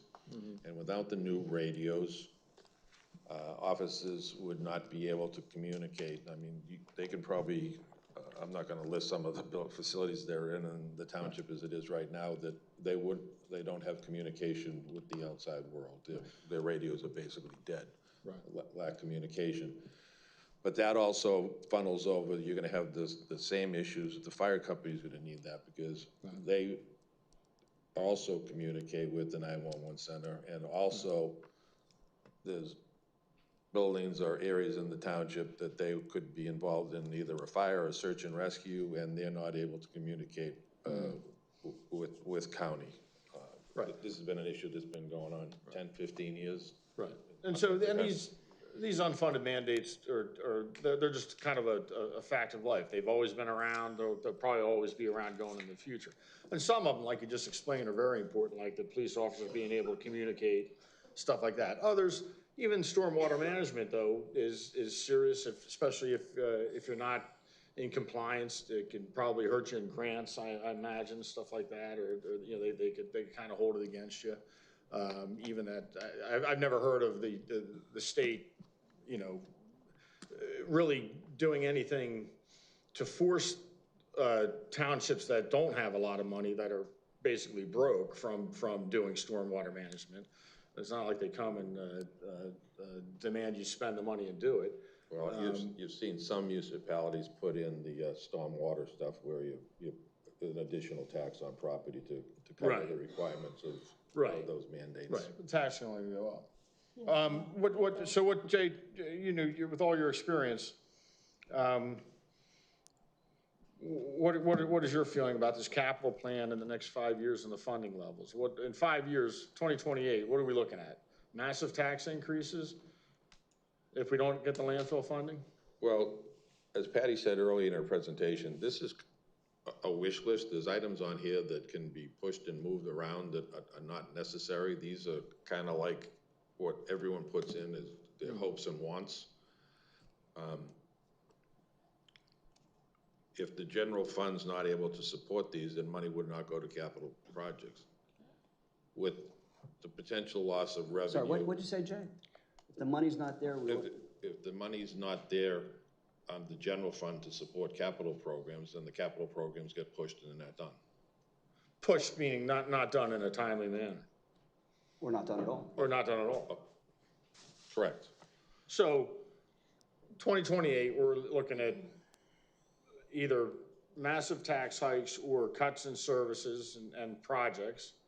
Or if the landfill remains open, then we're not looking at that.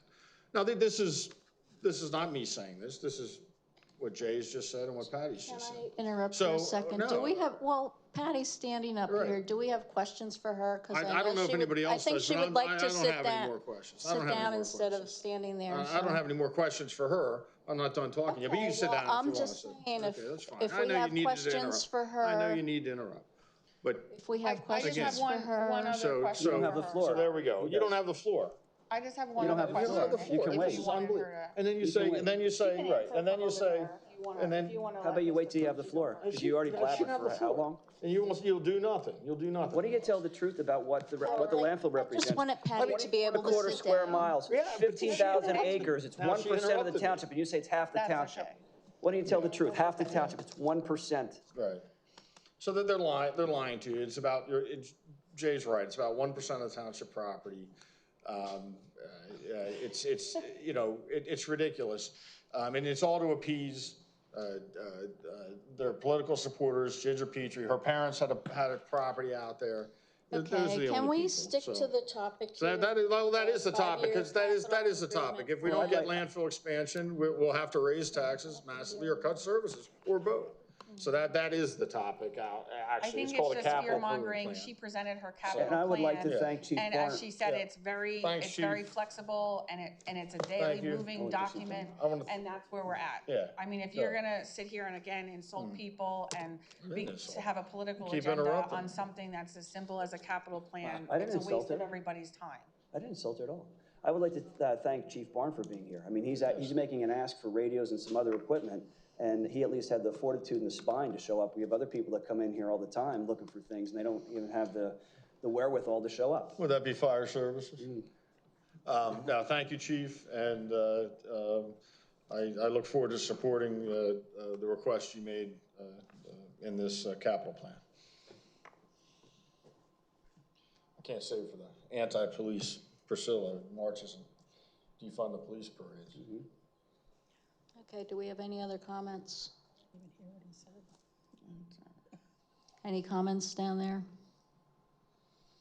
Okay, this isn't anything that we need to take any action on, so thank you, Patty, for preparing. Thank you, Patty. Thank you. Excellent.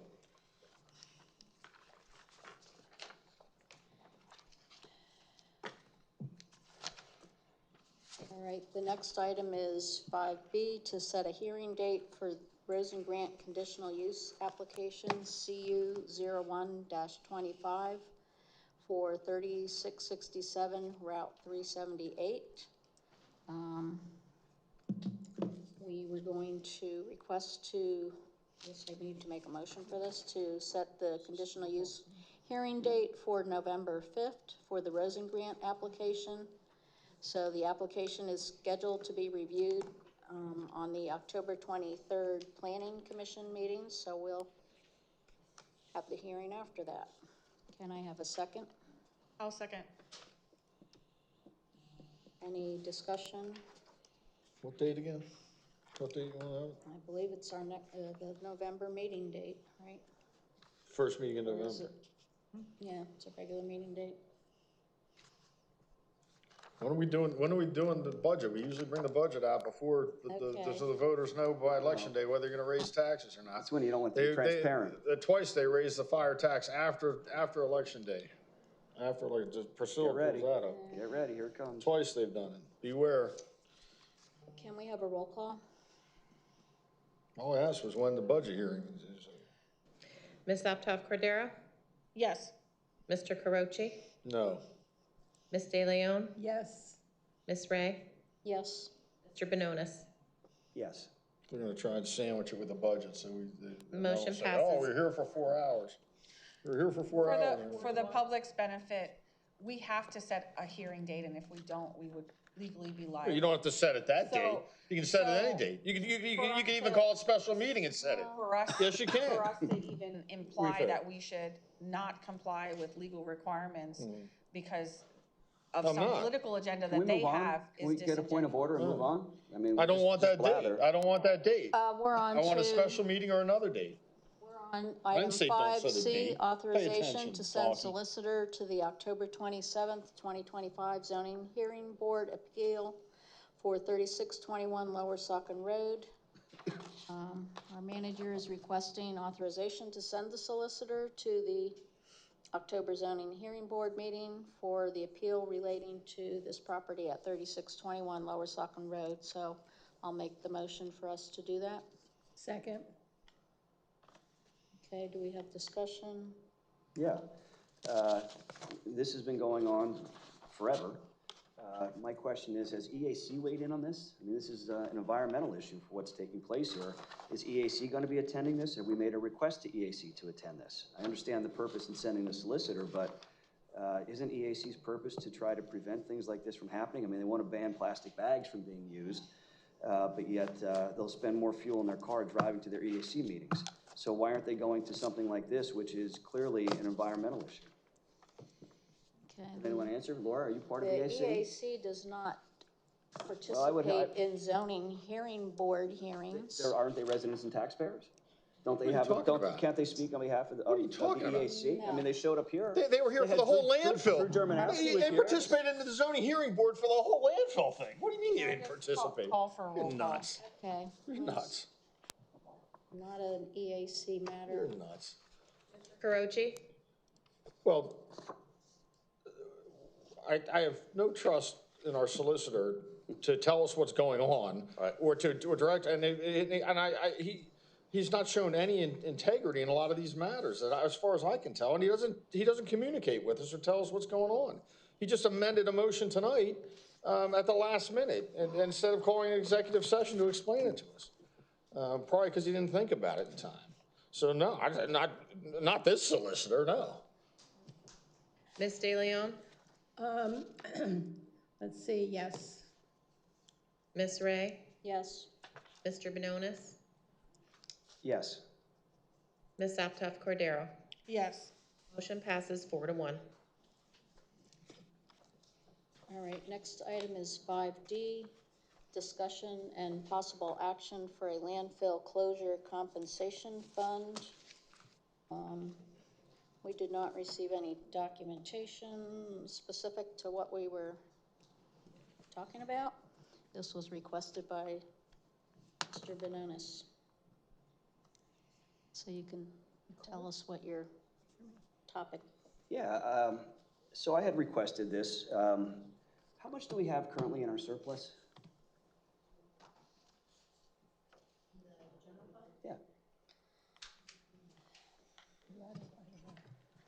approximately? Just ballpark number, 9 million, 10 million? Quitting, Jay? Walking out? Where'd Tyler go? Our operating reserve, Tell him, he didn't leave, did he? about 5 million, and then there's another 3 million in general savings. So we have about $8 million total available. All right. Ballpark. All right. So when we enacted the new host agreement with the landfill, part of the agreement included a compensation fund to protect property owners adjacent to the landfill expansion. And the purpose of that was to protect the property owners in the value of their homes and their properties, so that if there was any adverse consequence from this, that they would be compensated by the township and made whole as a result of the landfill expansion.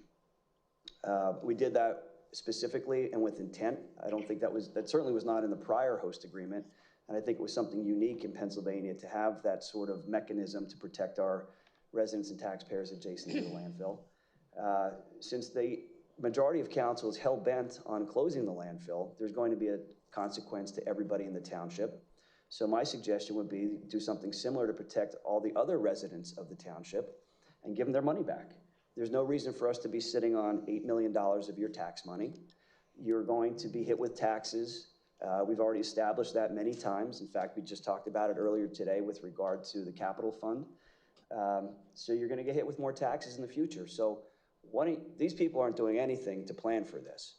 So my suggestion is that we create a landfill compensation fund and that we give the money back to the residents and taxpayers in proportion to their property values. Divide up the entirety of the property value and allocate it proportionately.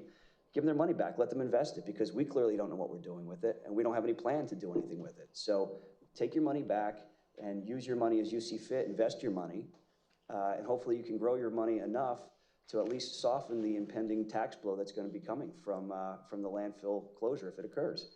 I think it's the only sensible thing to do. These people would gladly give your money away. They've already given away your money, and they would like to give your money away to other pet projects and causes. But that's not what your tax money is for. Your tax money is for paying for things that are in the capital plan, such as police radios and paving projects and things like that. You know, maybe we should go back to dirt roads. Maybe we should just eliminate all paving, sell the paving machine, reduce the public works staff. Maybe we should not replace road signs when they're knocked down so people don't know where they're going, or we don't need stop signs anymore. You know, maybe we don't need the police anymore. I mean, clearly the tenor of the national climate right now, it doesn't suggest that we need police for any reason, do we? No. So let's give the people their money back. Let's create a landfill closure compensation fund, and let's get on it right away. We've got a budget season coming up. We can plan for this. And I think we should include in our budget how we're going to be distributing that $8 million of your tax money that we've been hoarding and not using effectively and prudently.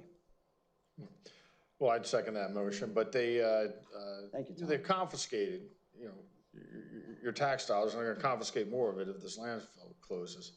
But we understand, Jason, I understand it's your hard-earned money that you pay other taxes on as well, state and federal, and property, besides your property taxes. Your tax, just think about how many times a dollar is taxed. You make $1 in income, well, you pay federal income tax on that dollar, you pay state income tax on that dollar. You have to pay property taxes. You have to pay 6% sales tax in Pennsylvania, whatever go. You fill up your car, you're paying a federal gas tax and a state gas tax.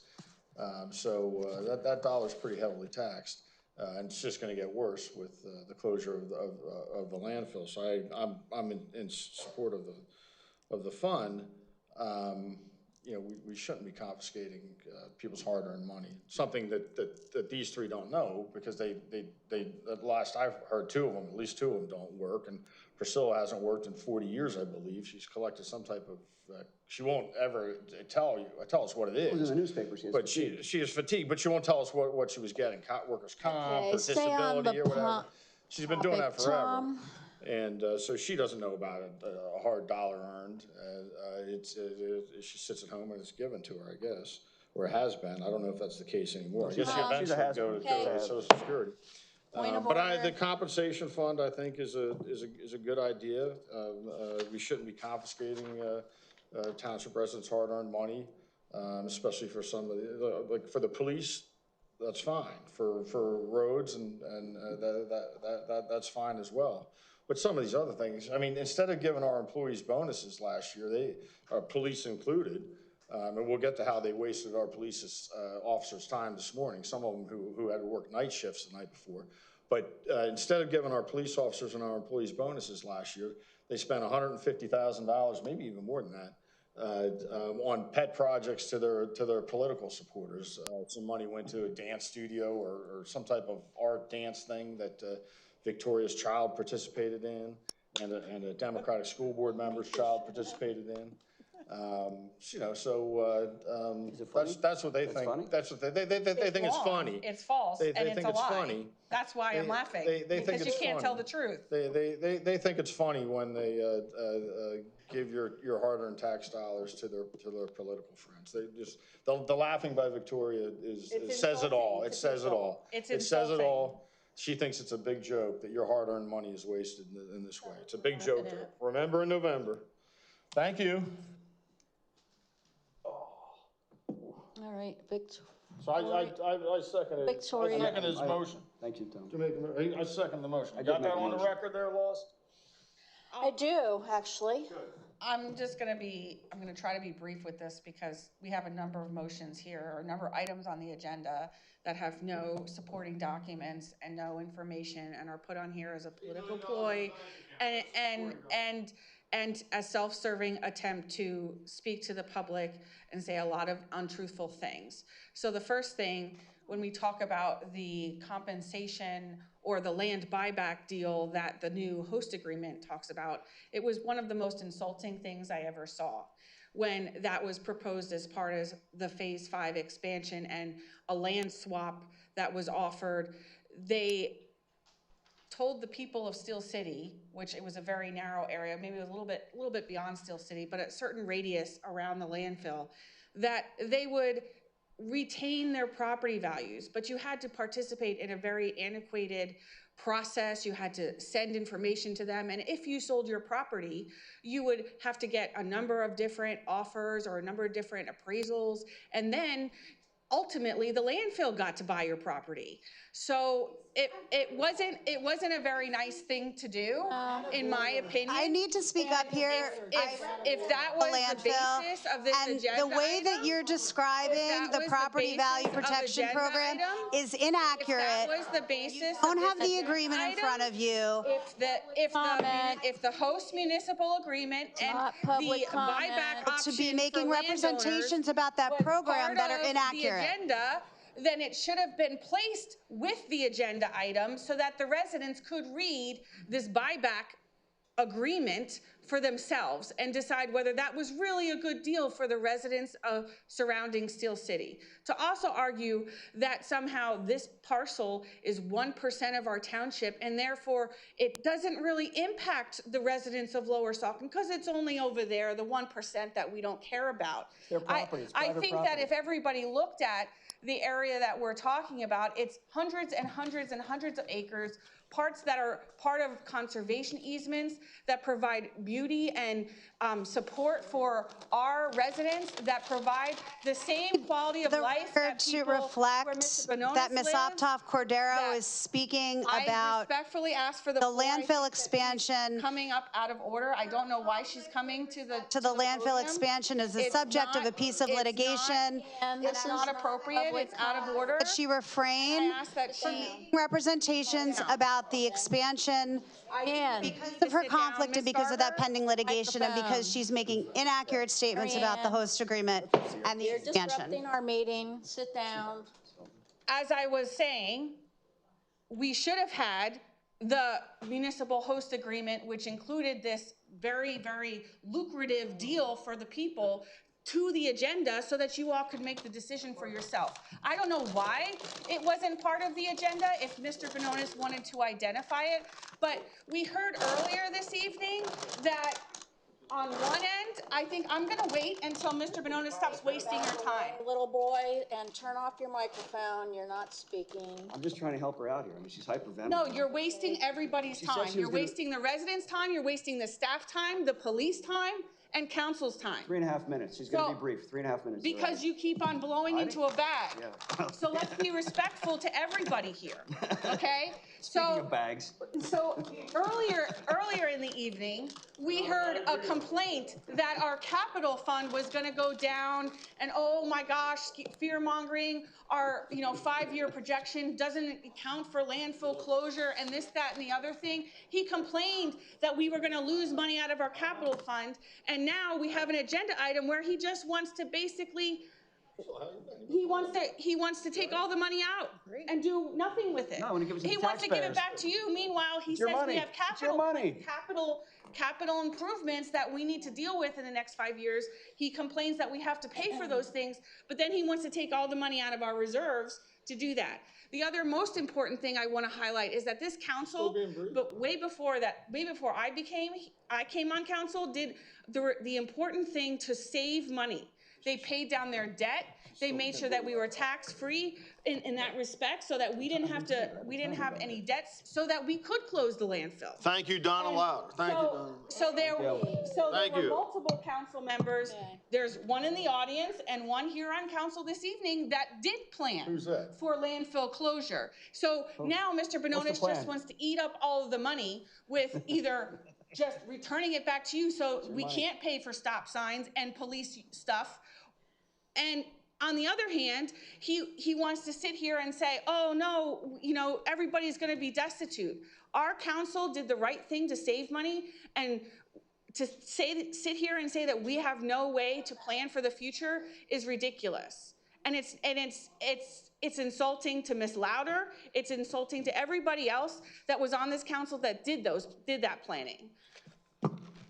I think that this is ridiculous to even put this on the agenda. I'm trying to read the definition. And attach the documents. You want to talk about being transparent. Where's your host agreement that you thought was so lucrative for the residents? It's on I the don't see township it. website. No, it's not part of your agenda. It doesn't need to be. It was. All right, we're gonna move to the My next agenda. You could've comment. brought whatever you Priscilla, wanted. do you have comments to make? Put the paper bag away. No, but I'm very brief. disappointed that an item can be placed on the agenda without supplemental information, because it's disrespectful to the residents. They cannot comment on something that's not in the agenda. It is on the agenda. Yet she didn't say a word when Good Susan made an amendment to a resolution. Okay, Amendment to a point of resolution order. that wasn't We're the on agenda. this She didn't topic say a now. word. She You've didn't say a already word. had your time to speak She to didn't say a it. word, and she's worried about no supporting documentation. I'll say Considering this- Victoria went on for 6 minutes, He amended a whole resolution. Tom, you still got another 5.5 minutes left if you want to This- match Victoria. Item, yes, the item here without any explanation makes no sense at all. There Yeah, but were my motion's very clear, isn't it? many things you could read into it, and it's a ridiculous motion to It's ridiculous to give people get their money rid of back. all the money in Well, so our we got a roll fund call. balances, so we have zero. That's totally sounds Well, what's the right reasonable. number? You tell me what the right number is then. What's the right number to give back? Let's not make it Okay, zero, let's have whatever. a roll I'll accept call. an amendment. If you want to amend it, I'll take a different number. Make Let's a have a roll proposal. call. Make a proposal for different. Is it $1 million, $2 million? What's the number? I'll amend it. I'll agree to amend it. Hold on. I'll amend it. Laura, what's your number? I'll second the I amendment. thought we had a roll call. What's the amendment? Because I'll amend it. Roll call. What's the number? Where are Because we you with the have no roll call? number. You have no number because you're a vapid, empty person. Yeah, let's do the roll call. We have a motion on the floor, Looking in a right? mirror. I'll amend it. Ms. De Leon? Priscilla, do you have a number? Laura? I'm not hearing, there's too much talking. My answer is, no. Ms. Ray? No. Mr. Benonis?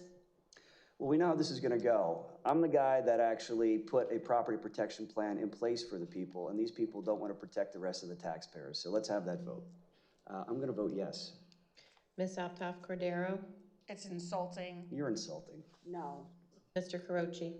I say we amend it and we just agree to return $100 to every You're taxpaying in the middle of resident. a roll call, you're And not then, amending let's see, anything. $100, let's see if they'll even return, I mean, 8 million of taxpayer money is confiscated in a bank account. We're Let's see finishing if the they'll roll even do call, and 100 we're million. moving on to Or the let's see if next they'll even do topic. $100. I'll amend my motion. $100 to each resident. I will amend my motion Each property to owner. return We're $100 to every finishing the resident. roll call, They and won't we're even do moving that. on They to the won't even next return agenda item. I'm amending my motion. They won't even return My 100. I motion didn't is vote amended. yet. I didn't vote yet. It's not done. Well, we'll skip I'm you amending if my you didn't motion. vote. Oh, you're We're gonna skip moving me. I'm an on. elected official. You're not gonna let me vote.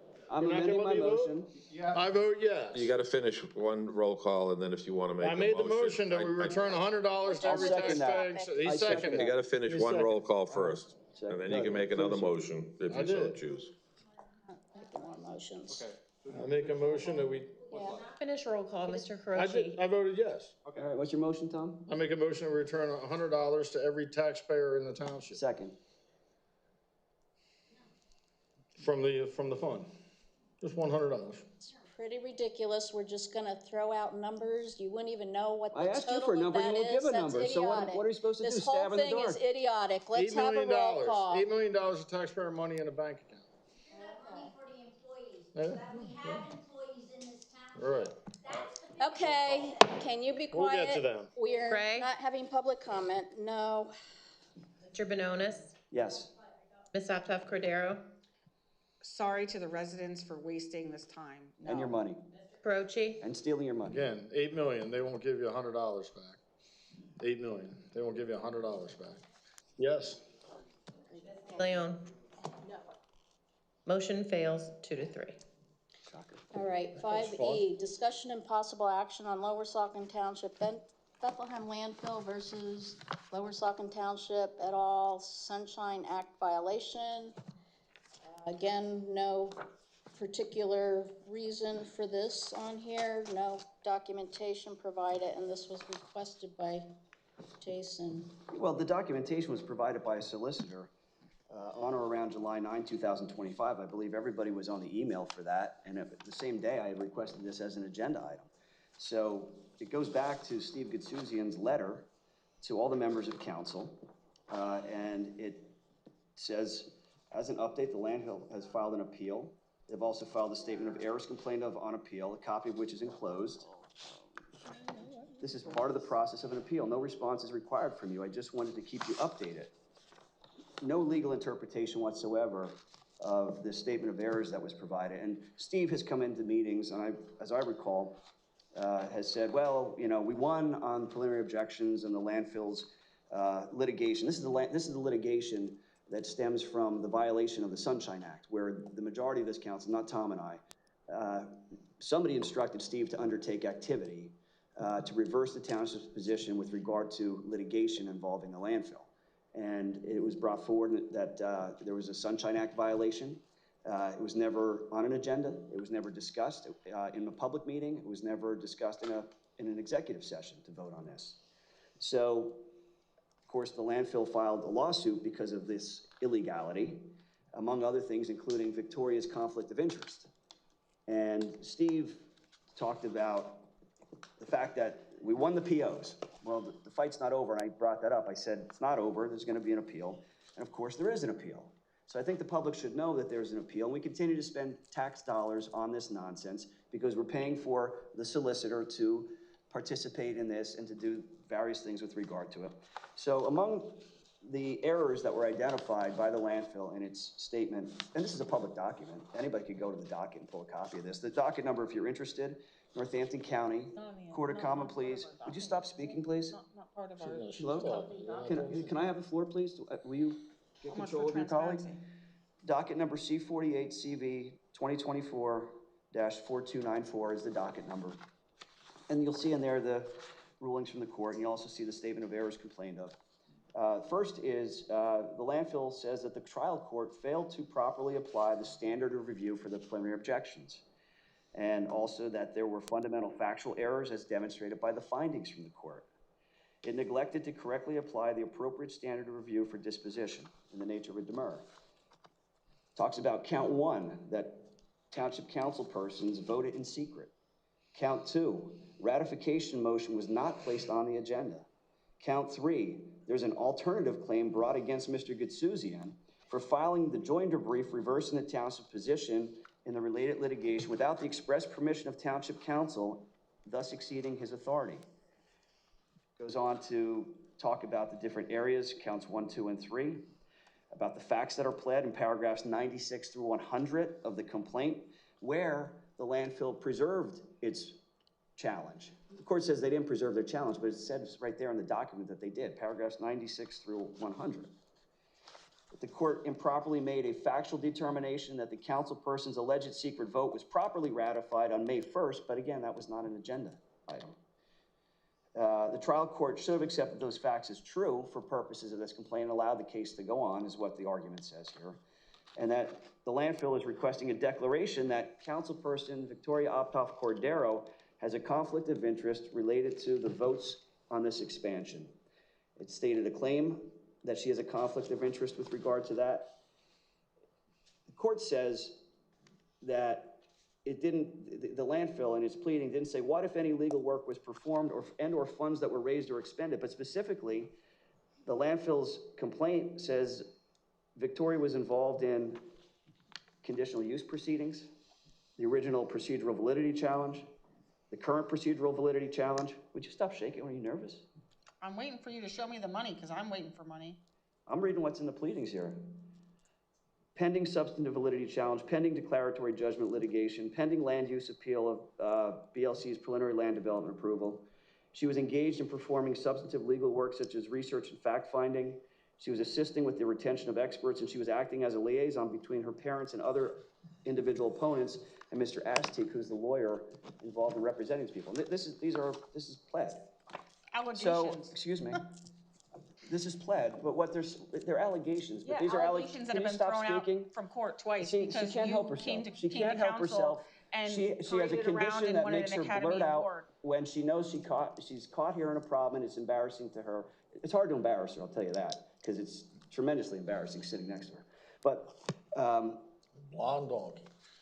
These are the things that our solicitor is like, oh, here it is. But he doesn't tell you what the ramifications of this are. And the fact that we continue to pay tax dollars to fight this nonsense against the backdrop of this. And I said this before, there's likely going to be an appeal. Sure enough, there's an appeal. And I expected that maybe the township doesn't do too well on that appeal.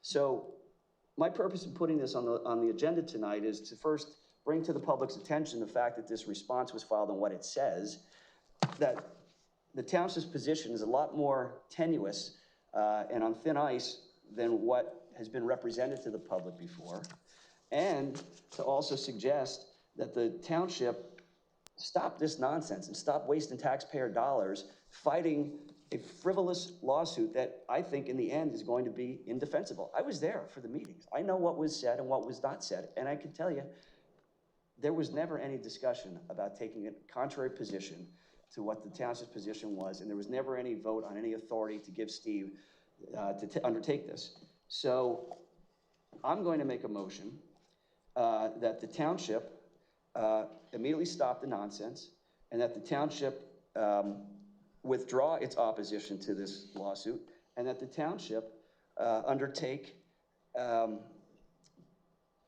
efforts to try to resolve this matter with the landfill. And if this isn't a matter that's appropriate for executive session, Steve, tell me. We can go back into executive session right now and recess and have a conversation and a vote on that. We can come back. You tell me what to do, because you're the solicitor. I don't think that's necessary. It depends on if there's any real discussion that needs to be done. Okay, well, thank you for confirming we don't need to be in executive session. So that's my motion. I'll second. All right, and those are my comments. I have some comments. I have some comments on the authorization of our solicitor and how that's working. One of the things the township residents should know, and Mr. Finnegan, a solicitor, really is to advise the council and the township manager. And, it's always been where the solicitor really communicated with the township manager, that individual members of council couldn't direct the solicitor or ask a solicitor to look into something, because that's when the township incurs legal fees. But that's been going on here. The three Democratic members, I have no contact with Mr. Goodsouzian at all. Nor do I.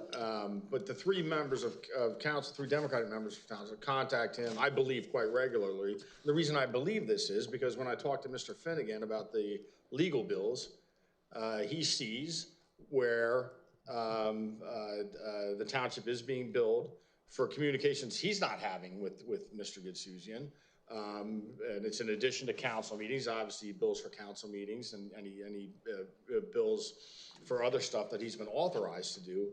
But I would like to see the number of hours he's billed on simply fulfilling requests or getting information to the Democratic council women on this thing. When you know, that's really not how it's supposed to work. And it really, those legal expenses really aren't approved by council and aren't discussed publicly. It's like when Priscilla hijacked the engineer firm. Right, for the like landfill. when Priscilla hijacked the engineering firm, the landfill.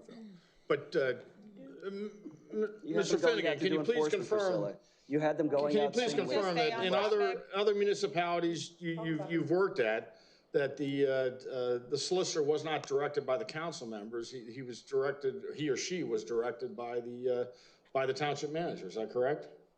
In my other roles, the solicitor in the engineer's office, if called by a council member, would call the township manager to see if that work should be performed, because the manager and the finance individual is responsible to manage the budget. And does that happen here? Not that I'm aware of. So the exact opposite happens here, meaning council people call the solicitor or have conversations or communications, email with the solicitor without the township manager's knowledge. Is that correct? I would have to go through the solicitor's bills and to confirm that. But hold on, we had a phone conversation. There are billings for stuff that I was not a party of. Right, so there are billings that are being paid for with township tax dollars that are not part of Mr. Finnegan's communications with the solicitor. They are communications with Democratic council. And so they're spending your tax dollars in an unauthorized manner, in my opinion, because they are contacting him. And listen, he's the solicitor. He should bill for his services. I have a little bit of a problem with his rate. I think $220 an hour is a little steep, especially with what I feel is some of the questionable advice he's provided me or council. But you know, so I have a little bit of a problem with the $220 an hour. But I don't have a problem with him billing for his time. But I have a problem with council members contacting him, getting him to look into things or do things for them, or you know, and not going through the township manager. There's literally they're using him as their own personal law firm for their own political reasons, and there's literally no check and balance on that. There's no check and balance on that. It's not talked about publicly until I brought it up tonight. Mr. Finnegan has no control over it. I don't think that's any fault of his own. I think it's just that, listen, if they're not going to bring you in and have a conversation with you, you know, you're out of the loop. And the bill comes in. I guess he could refuse to pay it, but you know, maybe that's the route we should go. He should refuse to pay it, and then they would come in here to get Mr. Goodsouzian paid, which again I said he should be paid. I'm not a problem paying, but. You know, I just want the residents to know what is happening here, and how they are abusing tax dollars, and what they're doing, and how they're keeping Jason and I in the dark, and even the township manager in the dark when they feel like they have to. And they're doing it with your tax dollars. They are running a political vendetta and political operations with your tax dollars. You saw that. Example A was when Mr. Spurk and the Steel Club were here. We're not talking about the agenda item at this point. Thank you. Thank you, Mr. Finnegan, for your honesty and integrity. I'd like to make a motion. We hired Mr. Finnegan, our great interim township manager. Victoria, do you I'd want like to to make any make a motion to hire Mr. Finnegan permanently. $200,000. I think first, since there's been, Sit down. The funny thing is, he won't take the job at any amount of money because he don't want to deal with these three. Sit down. Like, we're gone in a couple months, you know? It's these three is why he won't take the job. Because we're going to be gone. We're going to be gone. Okay. And that's why he won't for take like the a point of order, because I don't even, Nothing from the audience. Tom, sit down. No amount of You're money. done. I don't even know how we got off topic so far. $1 million. $1 million. I don't, Hey, we got I 8. don't know. We got 8. You're good for 8 years. We got $8 million. On an 8-year contract. No cut. No cut. Give you our refund. So, Mr. Kazoozian, can you please give the public the status quo of where this, in Status Mr. quo or the Bononis's words, frivolous lawsuit? Can you please give us the Oh, I don't think status it's quo? frivolous. You said frivolous. You don't want us to keep fighting a frivolous lawsuit. Those No, were your putting up words. a frivolous defense to a meritorious lawsuit is what I meant. In your words, I wanna get from the solicitor's mouth the status of the litigation that the landfill filed against our township from telegraphing Mr. Bononis's Academy Award-winning production he had back in 2024 that then resulted in taxpayer dollars being spent to fight a frivolous lawsuit that's now on appeal because they lost at their first, they couldn't even get out of the starting gate in the county's court. They couldn't get out of the starting gate with that. They lost there. So they had to appeal. And then my understanding is that they even screwed up their appeal. So there's a motion to quash their appeal because they don't even know how to file an appeal in Superior Court. All the while, yes, Lower Saucon Township taxpayers have to fight a frivolous lawsuit that Mr. Bononis telegraphed because what he wants us to waste our time and money to defend his pet project. What pet so, project? Mr. What's my pet Gazoozian, can project? you please give What's us my pet project? the status quo of the frivolous lawsuit that we have before us?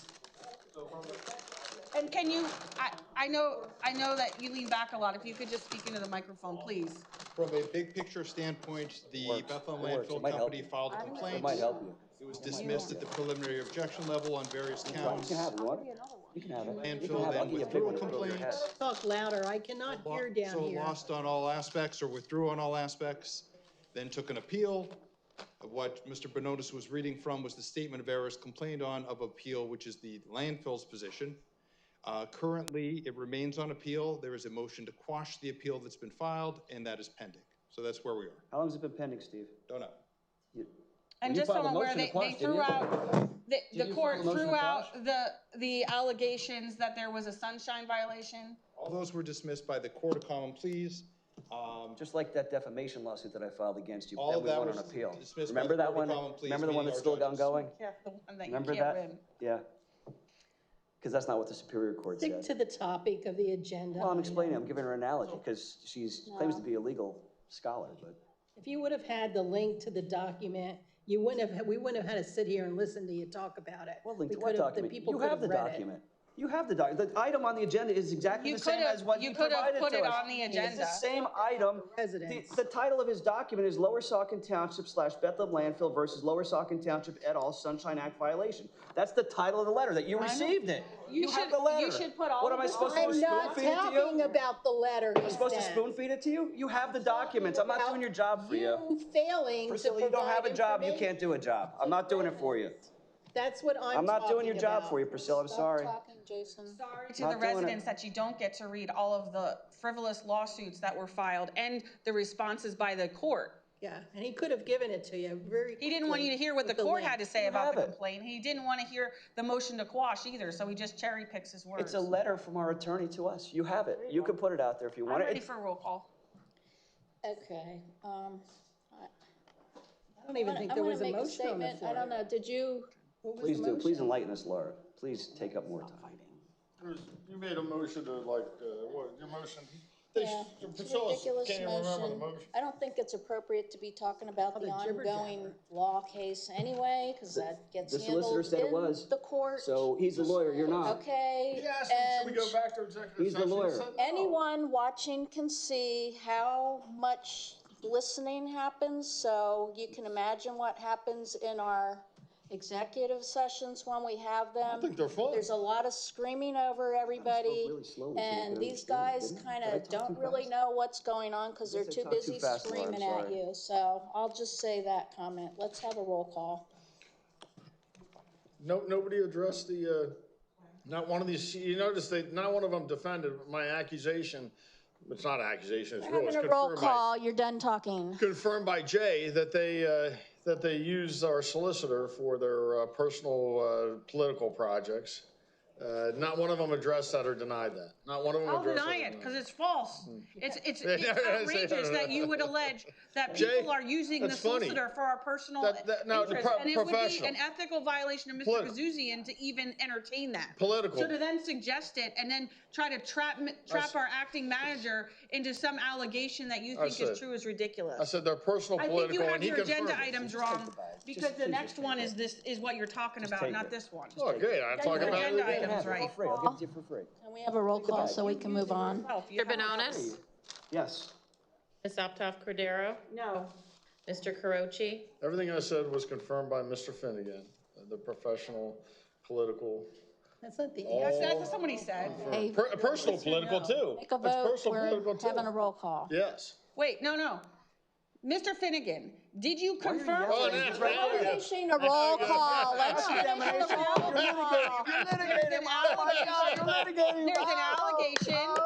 There's an allegation that Mr. Finnegan confirmed that we were using our solicitor for personal political reasons. So, Mr. Finnegan, did you Political confirm reasons. that? Can Or we finish do the you even roll have any call? We idea don't what he's know. talking about? We don't know because you hide Now it. you change it. Okay. So you don't know, you just want to allege. No, But I know. don't put our acting manager in a position where bills. he confirms your allegations. The bills. Please vote so we can finish Leon? out the The roll bills. call. The bills. Miss Ray? blonde donkeys are No. Well, she's caught. Red-handed. Red-handed. All right, 5F, discussion and possible action on the LST entering know this into one hurts, doesn't it? It 287G hurts. agreement for LST police to assist immigration and customs enforcement, Chief ICE here. agents with arrests of criminal illegal aliens. We weren't provided with information on this one either.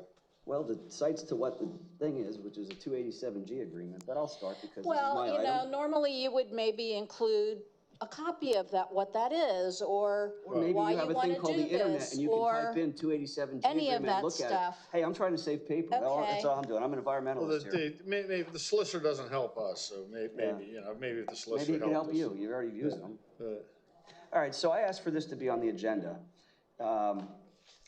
Section 287G of the Immigration and Nationality Act is a section that authorizes ICE, U.S. Immigrations and Customs Enforcement, to delegate to state and local law enforcement officers the authority to perform certain specified immigration officer functions under ICE's direction. And what the purpose of 287G, the program, what it does is it enhances safety and security for the communities, and it allows local law enforcement officers to identify and remove criminal aliens who are amenable to removal from the U.S. And I'll say it again, criminal aliens, okay? Criminal aliens is what I'm talking about here, all right? Not talking about practice. Talking about criminal aliens. So what I would propose is that we consider involving ourselves in this program because the purpose of the program is to remove criminal aliens Okay, you who don't need to undermine the yell. safety of our nation's communities and the integrity of our immigration laws. And there's different models that you can have here. There's the jail enforcement model, there's the task force model, and there's the warrant service officer model. So the way this works is the local law enforcement agency in the municipality enters into a memorandum of agreement with ICE. And I would point out that in Pennsylvania, there are dozens of law enforcement agencies, both county and local, that participate in this program. The program is limited to only law enforcement agencies, and the expense for the training to participate in this program is paid for by ICE. Not paid for by the local community, it's paid for by ICE to train the officers for their immigration duties. So earlier today, we had Priscilla, Victoria, and Laura who had summoned the police to get together for a meet and greet, okay? They wanted to have a play date. And they showed up and they wasted the police officers' time with their little play date. It was a waste of time. There were officers that are coming off night shift that had to sit around and deal with this play date nonsense so they can pretend to be cops and pretend to be concerned about public safety and public security and everything else. You got Stacy Mazinski who stood up here complaining about it. She'll be the first one when an illegal hobo comes walking down the train tracks in Steel City and comes knocking on her door. She'll be the first one to call the police and worried about this, okay? So my suggestion is, and my motion is, that we direct the township manager in conjunction with the township solicitor, in conjunction with the chief of police, to get together and discuss and prepare a draft memorandum of agreement for council to consider at the next council meeting to begin the process to allow Lower Saucon Township Police. And again, I appreciate what Lower Saucon Police do. I would rather have Lower Saucon Police enforcing laws. I would prefer to have Lower Saucon Police not chasing down people who are graffitiing signs, and I get accused of being anti-Semitic for that. I would prefer to have Lower Saucon Police not having meet and greets and play dates with the three clowns on council because they don't have any friends and they want to pretend that they're a cop for a morning. I think it makes sense for our community, and I think that it helps to advance the safety that we want in our community. I'm talking about criminal, illegal aliens. That's what we would be enforcing, and that's what our law enforcement officers would be addressing. Criminal,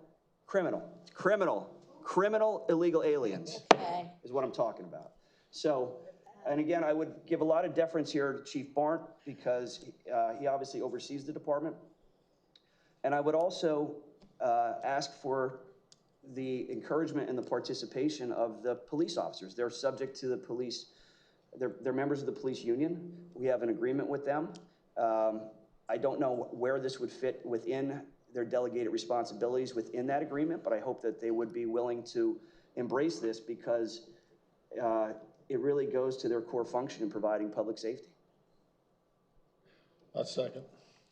It's my turn. Oh, wait, I'm sorry, I got one other thing here. So I want to give you some stats on the 287G. This is from fiscal year 2024. Fiscal year 2024 was October 1, 2023 through September 30, 2024. Okay, we know who was in the national administration at that time. It wasn't people that are really like pro-immigration enforcement. During that time, there were 12,612 total number of encounters with aliens. There were 467 encounters with aliens convicted of assault. There were 568 encounters with aliens convicted of dangerous drugs. And there were 784 encounters with aliens convicted of sex offenses and assaults. Think about that. Think about the number of crimes that were happening. And this program, which had a participation rate that was not very high at the time. Think about the number of crimes that were not identified and dealt with. I think we can do better here if we were to embrace ourselves in this. Thank you, Tom. You're welcome.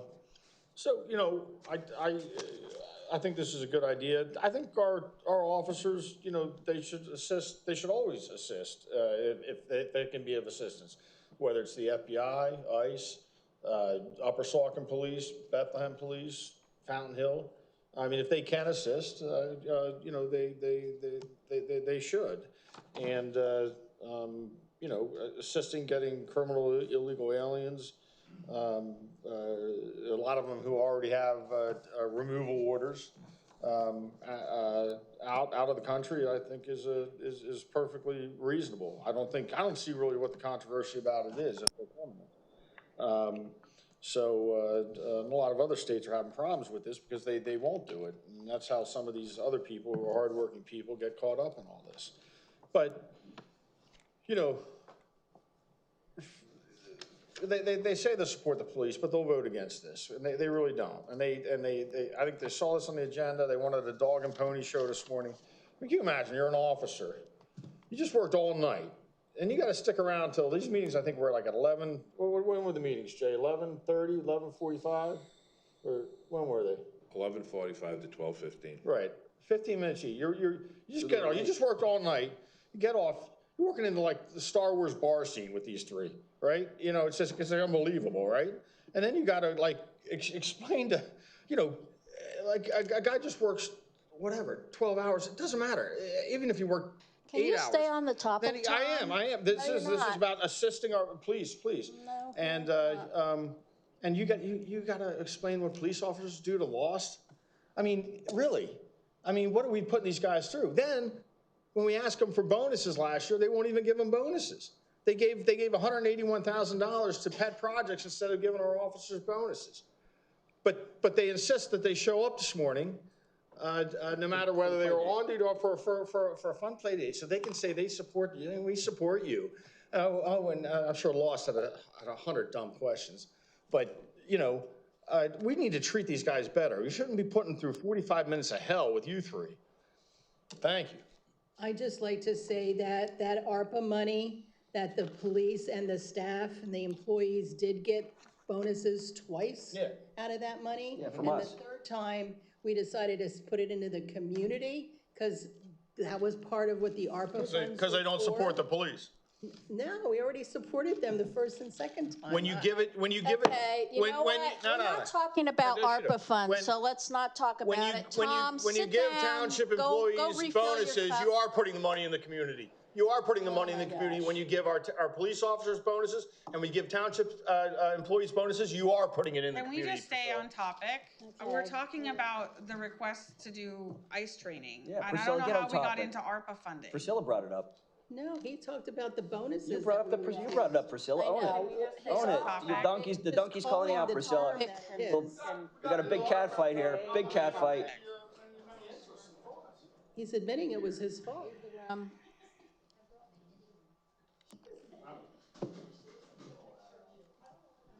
Are you done, We have Priscilla? comments on the topic? We could have a roll? Or you have comments? Comments?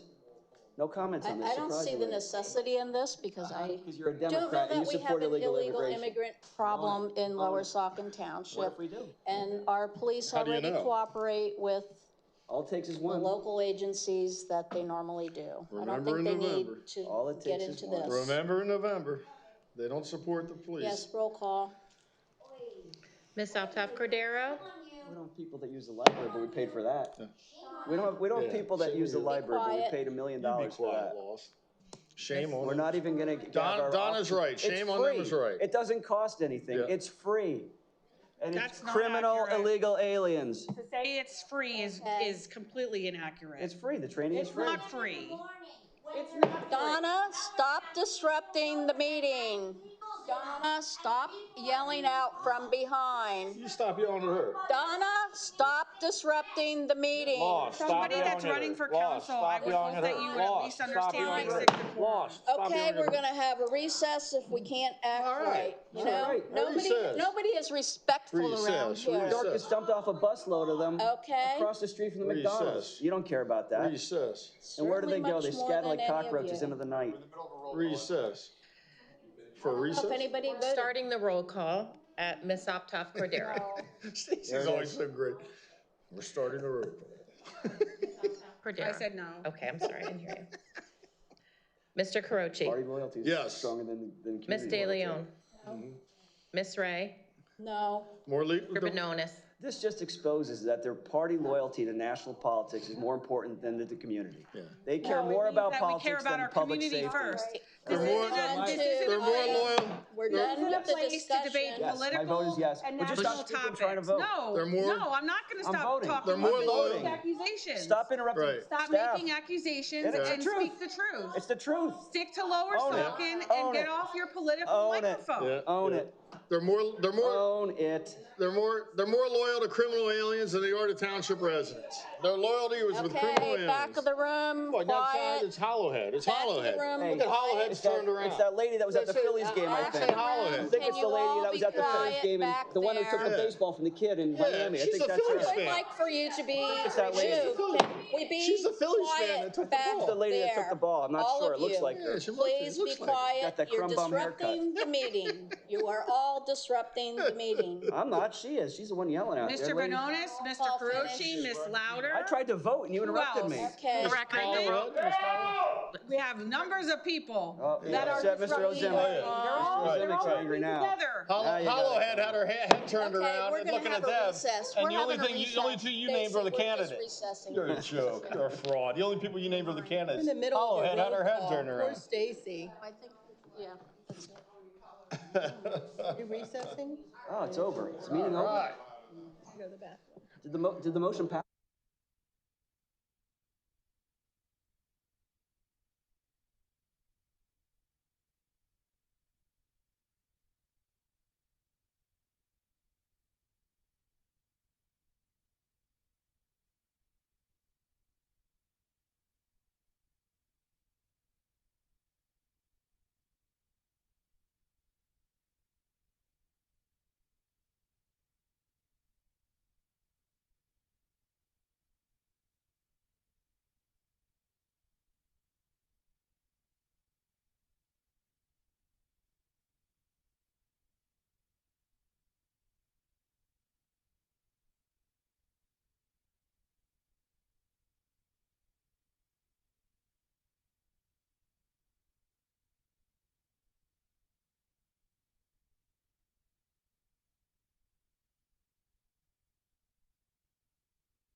figure it out.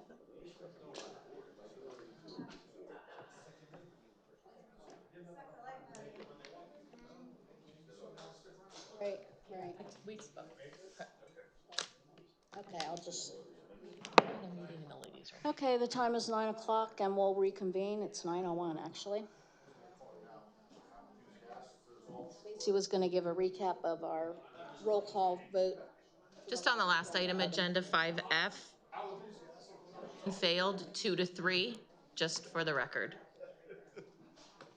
So the next agenda item is 5G, approval and funding for federal training program at the Federal Law Enforcement Training Center, Fletch. Requested by Jason.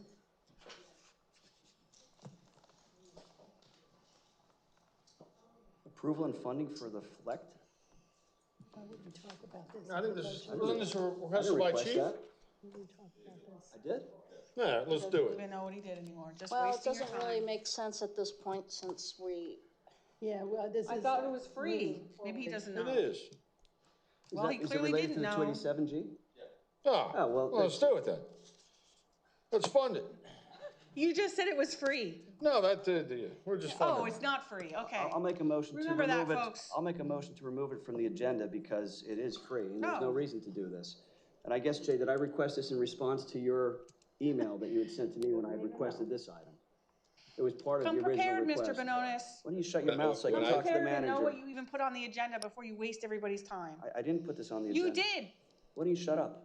How could, You just don't like the facts. well, listen, well, I got a Mr. comment. Finnegan. okay. I got a It comment. was in relation to our, I'll second his motion to take it off the agenda. It's No, ridiculous. I'll comment. you're ridiculous, but shut up. I got a comment first. I think we should be for We have a funding motion and a for a second federal to training remove this program. from the For- agenda. for- I'll remove it from the I just agenda. don't- I don't want it removed from the agenda. I think we should fund federal training Well, we have a for motion and a our second. officers. You can vote against the motion then if you want. I am voting against the motion.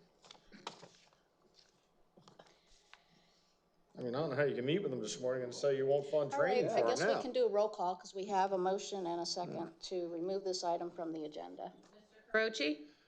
Sure, those Well, officers there's are- no action, we can just move on. No, I want to vote. I mean, I don't know how they can meet with them this morning, say they're supportive, and now we're talking about funding federal training for them and, There's no discussion. and they're, I think it's clear as day. Mr. Bononis has no idea what he's doing. Well, I except know for what I'm wasting doing. Taxpayer Sitting dollars next to on you, putting that's agenda hard items work. on here, no support documentation, have a horse and pony show about, we're gonna save taxpayer dollars, it's dog- it's a federally donkey funded. show. It's a dog And and then, pony. and then they're Or a gonna donkey have and a an next ass. agenda item where, no, it's a not donkey and an federally ass. funded, we're gonna pay for it donkey show. ourselves. I don't know which one is it. The Okay. right side is We're funded, having a the roll left side is call. not, or you just don't know what you're Victoria, doing. we're gonna do a roll call, Croce? please. yeah, That's it's fine. Have the agenda. bag. You need Mr. it. You Croce? really need it. You're really Yes, we getting out should of fund control. this. You look like you're stroke out, you're really red, are you okay? Leon? Remove the item. Oh, no, I want to fund it. Miss Ray? Yes, remove from agenda. Mr. Bononis? Yes. Ms. Optoff Cordero? Yes. I vote Motion no. passes 5-0. No, I vote no. You, I voted no. I said I wanted to fund it, but I vote no to remove it from the agenda. okay, motion passes 4-1. All right, 5H is discussion and possible action on policy concerning township council member visits to township offices and communications with township staff. Yeah, I think that, Requested by Jason. I did request this, and I'm proud to have requested this. So I Fourth one requested now. this. What time did it start? An hour ago with the first one? I requested- Cha-ching. You gonna let them speak? Cha-ching, cha-ching, tax dollars. We gonna let them speak? I requested this to be on the agenda in light of the last council meeting. So we had, Mrs. Louder had been put through the ringer by the Democrats on council because she was trying to host an event at Town Hall Park and renting the pavilion. And it seemed to me like that process was politicized against her. I don't know why this has anything to do with staff members. She Ms. will Louder's talk. not a staff member? Yeah, we're getting to that. We're getting to that. Okay, well, And it's taking a long 'cause- time, cha-ching. Are you done? What was It'll the vote? take longer, What you was the keep vote on Ms. interrupting. Louder? 5-0. So, let's get that. Well, we're right. talking Are you about the done? staff. You tell me when you're done. I'm You tell me, confused I'll because wait. you're talking. You tell me, no, you're talking. Tell me when you're done. Are you done? Okay. So what caused me to seek to put this on the agenda was that interaction, because it was concerning to me because it seemed like that process was politicized. And, you know, this majority of council has been unable to hire a full-time manager for over a year and a half now. We had a former interim manager, assistant manager who was serving in the role of interim manager, finance director, and acting manager, who was destroyed by the ladies on council, literally destroyed. A very conscientious person, hardworking, and, excuse me? Excuse me?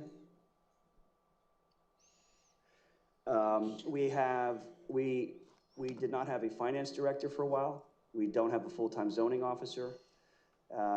We just got an email in from Jay earlier today in regard to what Priscilla had sent to him with a request. And he wrote, Priscilla, Roger was working, this is with regard to the historic Heller homestead. Priscilla, Roger was working on this prior to leaving for vacation. Public Works just finished their road paving and have moved on to the paving at Polk Valley Park, which is part of the township's MS4 requirements. Public Works has one individual out on short-term disability, a second who initiated paperwork yesterday, and a third one that is leaving the township to move to Kansas. Consequently, we're going to be down 3 people starting Monday. We placed an ad last week and have had 1 person apply so far. I removed all non-township employees from this email due to HIPAA compliance, right? I'm not naming names here, so there's no HIPAA violation. So what Priscilla was writing to Jay about was pressing needs at the historic Heller homestead, her pet project for the $1 billion barn that she wants to build. Rotted porch boards on both houses, which may represent a safety concern and risk of further deterioration. Deteriorated paint on the Heller homestead exterior windows, necessitating preparation and repainting to protect the wood, preserve buildings, historic fabric retaining. A pipe on the roof line not attached to any downspout. She's bugging him to get these things addressed, and Jay's telling her we don't have the personnel to do it. We don't have the people to do it. This is just a glimpse of what's coming, right? So, you know, you see the tears in the fabric, the cracks in the ice, or whatever you want to call it, or whatever analogy you want to use. So my concern is for the township staff that they should not need to deal with nonsense from these 3 ladies coming in and bothering them. For example, the police department, just this morning, the police officer play date, I'll call that. I think that there needs to be better controls in place to know what is going on. And my suggestion is that we have a sign-in log wherein members of township staff, whoever they are, documents contact by any member of council and the purpose of that contact and how long it lasted. Whether it's in-person contact, where they come into the offices, or whether it's email, or whether it's a phone call. Because we are running on a shoestring staff created by them, right? Created by them, and these people that have stayed and are working hard have to deal with nonsensical things like the police play date this morning. I think it's utterly ridiculous. I think that we should document who is contacting them. I think it's important for record keeping. I think it's important for security. I think it's important for transparency. I think it's important for freedom of information, right? You want to know what your elected officials are up to, right? If there's communications, well, this would be a document that would show who's coming in and who's taking up time and what it is that they're talking about. And it doesn't have to be in excruciating detail, but generally what they're talking about. And if there's any materials that are copied and removed from the township offices to keep better track of those things. They, of course, ran on transparency, right? They ran on transparency, they ran on community, they ran on all these things, which they're not. We know how they're going to vote on this because they don't care about staff. They don't care because they don't give them raises. They don't care because they don't give them bonuses. They don't care about any of this stuff. They don't care because they gave a lady 3 jobs and didn't really pay her the salary for 3 jobs.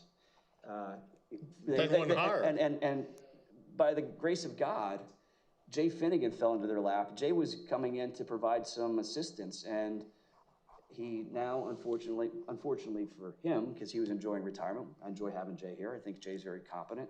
But you know, he's working part-time, and we're paying him by the hour, right? So every time he's dealing with this nonsense where they're coming in with some sort of nonsensical request or setting up the police play date, it's costing township taxpayers because he's dealing with them and not dealing with the things that need to be attended to, like the rotted boards at the Heller Homestead, hiring and interviewing staff for the Public Works Department, and a myriad of other things that a township manager has to do.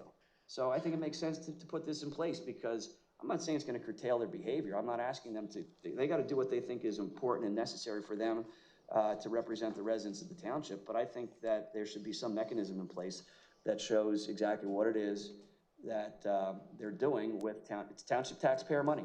They scream about using township taxpayer resources and money. That's what it comes down to because Jay's getting paid by the hour.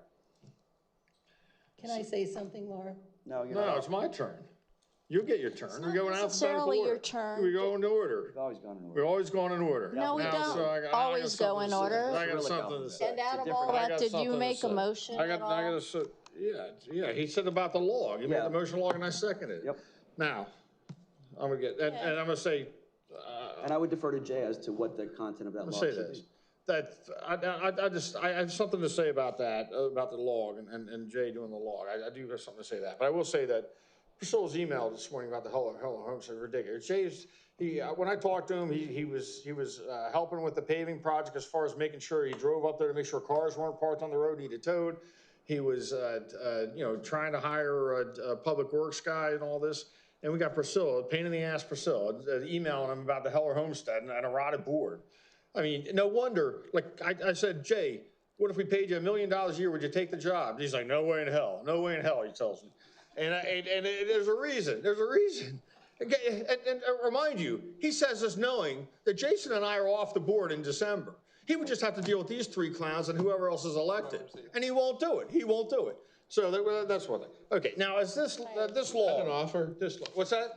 offer. It's an offer by me, but I'm leaving council. When they have to prove that in January, I'm not gonna be on council there, so you're gonna have a tough time in January.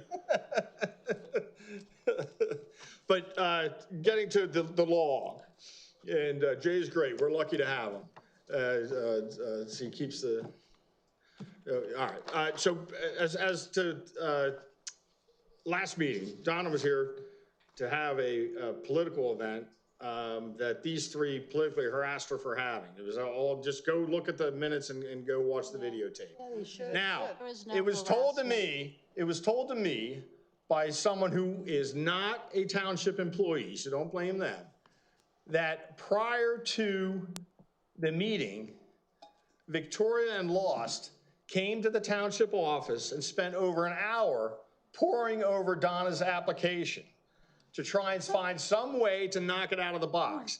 This was told to me by someone who's not a township employee. Jay, can you confirm that they came to the office and requested that document?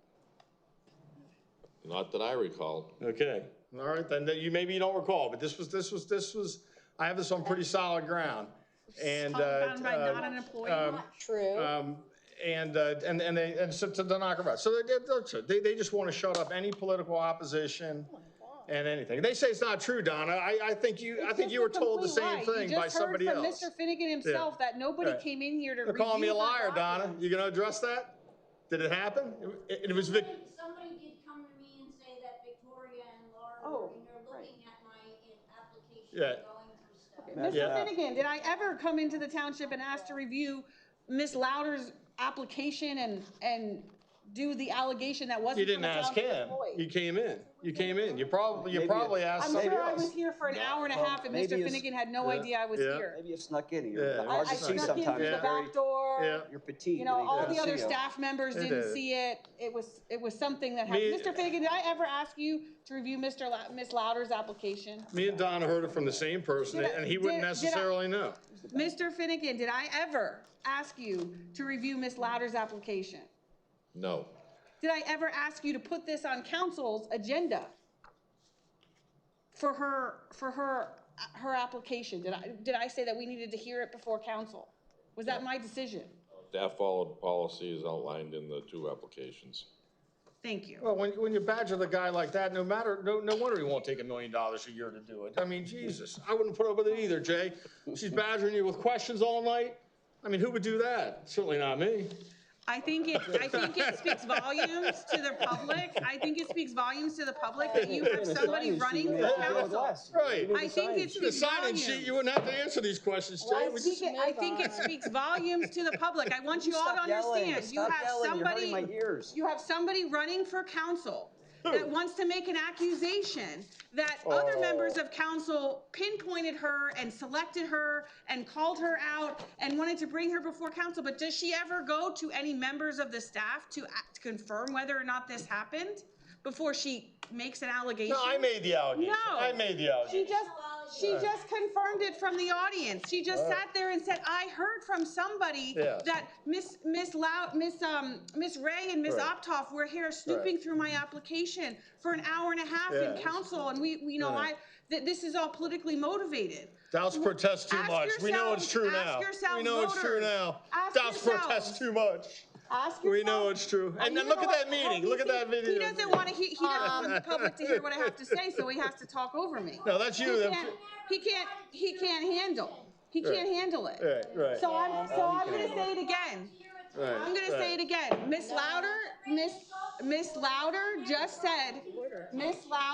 said from the audience that she did in fact hear from somebody that Miss Ray and myself were snooping through her stuff, and she wants to ask Mr. Carochi and Mr. Bononis to go and bring this before council. I think it's pretty clear to me that Mr. Bononis, Mr. Carochi, Miss Louder are all working together. So if you like Mr. Carochi and Mr. Bononis, if you like the two of them and you think their conduct is appropriate, and even more so for somebody running who's been on council to make an allegation, council members. I'm going to wait. Put on the tinfoil hat too. Time from your talk. Tinfoil hat, conspiracy theorist. Yeah, there we go. Tinfoil hat. Okay. Well, just my point is, If they have nothing to hide. I haven't yielded the floor. I'm just waiting for you to stop talking. Because you're talking. You won't let other people talk. You're screaming the whole time. You can't wait your turn. I have my fingers in my ears. I can still hear you. Okay, well then keep them in. So, Miss Louder came here and alleged that we had something political to do with her application, which we all supported. In fact, I motioned in support of. After I called it political harassment. For somebody running for council to do that, knowing that they've been on council, that they have all these connections with staff members, and they can't even call a staff member to confirm or deny their own whisper down the alley. I don't know. I don't know who. Donna, if she wasn't worried about the election, she wouldn't be saying a word. I don't know. If she wasn't worried about the election, she wouldn't be saying a word. Let's stop yelling over each other And now. Doubts protest too much when you act like that. Microphone down. I know. Yelling back. Exactly. Exactly. Okay, stop disrupting the meeting. Put your microphone down. The blonde donkey's a little nervous. Pretty ridiculous. No, I just think obviously when they don't like No, I'm not. when they don't like the truth, their modus operandi is to shout and interrupt and encourage the audience to shout and interrupt because they don't want the public to hear what other people have to say. So I'm going to say it again and again while you keep interrupting me and letting me finish. It's ridiculous that somebody running for council would even make an allegation like that without even confirming with one staff member. Or to celebrate the death of Charlie Kirk. How about that? That's pretty ridiculous too. They want to call out the guy at the podium. The guy who's at the podium who's celebrating the death. We are all off topic. Let's stop. We're having a roll call. Let's have a roll call. I didn't comment yet. I didn't even get to the heart of the matter because there were allegations that Mr. Carochi has to say, oh my gosh, they can't handle the truth, so they have to make false allegations. Nobody's Donna, stop yelling out. We're not having a conversation with you. We're not having a conversation with the back of the room. Trying to shut her up, like Charlie Kirk, right? Yes, this is not time for public comment, so stop yelling from the back of the audience. to the heart of the matter, I think it's ridiculous that out of one side of your mouth, you say, oh my gosh, we need to love and care for our staff members. We don't give them bonuses. We don't do this. We don't do that. And on the other hand, they want to sit there and say they want all of them to follow us around with little ticker tapes and little info pieces of paper and keep a little notepad and say, when I say hello and goodbye and how are you doing? I'm not suggesting and you're a parade. they're going to have to, clock in and clock out. I think if our staff was all asked to do that, it would be a complete waste of our taxpayer dollars because they aren't doing the things that you all want to have done. Stop bothering them. I mean, and then they want to say, then they want to say, oh my gosh, they're contacting the staff. Gee, I think it's important for us to do our job to make sure we talk to the manager, that we understand what's happening, and I think it is important that he receive all the information about what's happening. So, you can't have it both ways, Mr. Bononis. You can't. Okay, Priscilla. Priscilla There's nothing to fill out if you don't bother them. has the floor. What are you afraid of having somebody know that you're bothering them? Why is that so painful? Can I have the floor, please? Yes, you can. Thank you. That wasn't to you, it was to him. Who? Okay, so I'm the liaison to the Heller Homestead, and I'm asking Stacy if you could show the pictures that I took today. And I went over to the homestead to take pictures so that I could find out from Mr. Finnegan if it was gonna be repaired this year, if it was gonna need to be on the budget for next year. So as you can see, it's not very obvious. I don't have to have a pointer to point to the repairs that are definitely needed. This is the widow's house porch. That's a window in the Heller house. That's the porch on the main house of the homestead. That's the other side of it. Disgusting. She wants to spend $7 million on this. Let's build a barn. And all the windows. I went around the whole house and I took pictures of How'd you do that with your fatigue? And they're all peeling and they need Disability, how paint. about this? You're retired. They're all peeling and it's exposing She must have been fatigued. the bare wood, which is gonna eventually rot and cost more money to fix. Thanks for doing your job, Priscilla. And you can see the side of the sunroom. You can see how the paint, I mean, this is on the National Register. And, wait, is that the pipe? Yes, it's not hooked to anything. So I don't know, I'm not a carpenter, but I would think that pipe should be looked at. So I just brought that to Jay's attention and, wanted to find out. So, and look at that. I mean, that's. Well, if you didn't bring it to his attention, then you'd be accused of not bringing it to his attention. Well, So and it look, can't have it both ways. that's the post on the widow's house. I mean, really, how many years did it take to get like that and overlooked? Same question And about the barn. it's How about could the barn time this fall got down on your watch? addressed. How can you let that barn fall? And we into it? respected this site. So that is the reason why I wrote the email, which I have every right to, and I will continue to do that in any aspect of the township affairs that I Is that a want. threat? Are you And threatening? I will come in here and I will talk to Jay when I want, and I I'm not always. saying you can't come in and talk to them. I'm just saying to track what the time that you're wasting with these people. Jay, can I I'm not ask you a prohibiting you. question? It's not suggesting that I prohibit. Priscilla, Jason and Tom, you do not have the Suggestion of prohibit. floor. She makes it sound like she's Can we being have one prohibited. at a She can do time? whatever she wants to Can I ask do. you a question? Just be mindful of other people's I just want time. to ask you that when I ask a question about a township item, whatever, don't I always send it to you? And I might copy Patty if I need something or whatever, but I always go through you first. Oh, I know that you do communicate with me, but I don't access any other ones, Well, any no, other people's emails. I only send the email to you, so, anyway. So I just want to let people know that I go through the proper channels. well, you say you're gonna go in and see Jay, continue to go in and see Jay, Okay. and that's Yeah, fine. respect. I just again want to point out, he looks forward to that so much, he won't even do it for $1 million a year next year. That's how much he looks forward to Priscilla coming in and seeing him. Okay, Tom, enough with the That's how much he looks forward to Priscilla coming in I and think seeing the him. accusation is made more than one time, and I think it needs to be cleared up. Jay, is your decision about being a full-time manager have anything to do with how I treat you, or Mr. Leon treats you, or how Miss Ray treats you? Hold on, I left my truth serum in the car.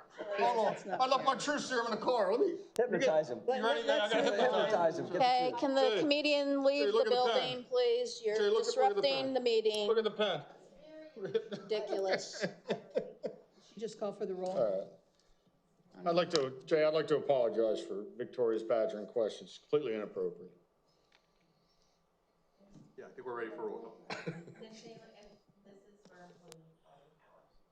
The law. Just to clarify, the Just a log. employee log. Just a law. Just a log. Ms. De Leon, Thank you. No, See? Ms. Ray, you guys got enough to do. Mr. Benonis, Yes, oh yeah. Ms. Altop Cordero, No, I think we're on an hour and a half now of ridiculous, frivolous agenda items. Mr. Carochi, Yes. Public safety. Yes. Wasting Cha-ching. taxpayer money. Taxpayer money you're wasting. Taxpayer money. You're just motion wasting it. fails 2-3. Keep wasting it. Yes.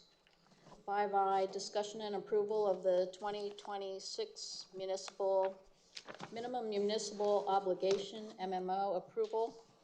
So there's two different amounts here. I'll make the motion that we approve the MMOs in the amount of $150,000 and $150 for the non-uniform MMO and $284,801 for the police MMO. I'll second that. Can we have a roll call? Ms. Ray, Yes. Mr. Benonis, Yes. Ms. Altop Cordero, Yes. Mr. Carochi, Ms. De Leon, Yes.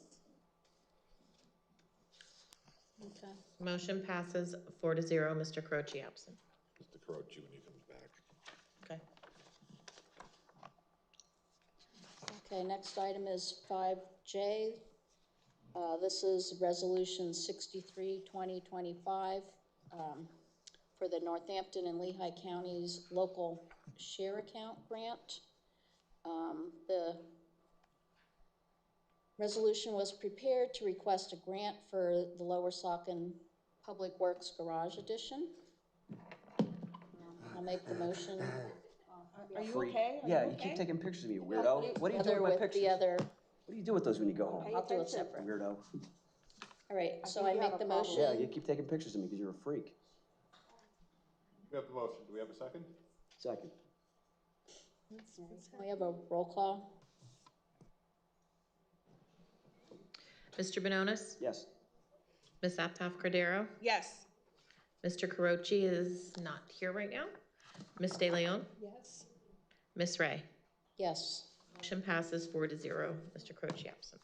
All right, and item 5K is Resolution 64, 2025, the Monroe and contiguous counties local share account grant. This also is for the Lower Saucon Public Works Garage Addition.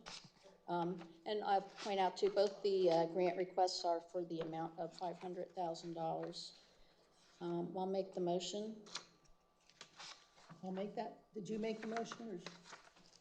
She made the motion, you want a second? Motion to go ahead with the grant.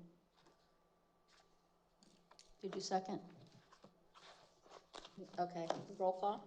Ms. Altop Cordero, Yes. Mr. Carochi, Yes. Ms. De Leon, Yes. Yes. Mr. Benonis. Yes. Motion passes 5-0. See, we can all agree. Mr. Caroci, would you like to cast a vote on the MMOs and the previous resolution, which was also for a grant while you were in the hall? Yes, I'll vote yes. Thank you. Okay, so for for item both. 5I, the motion passes 5-0, which is the MMO. And on the first grant, item 5J, motion passes 5-0.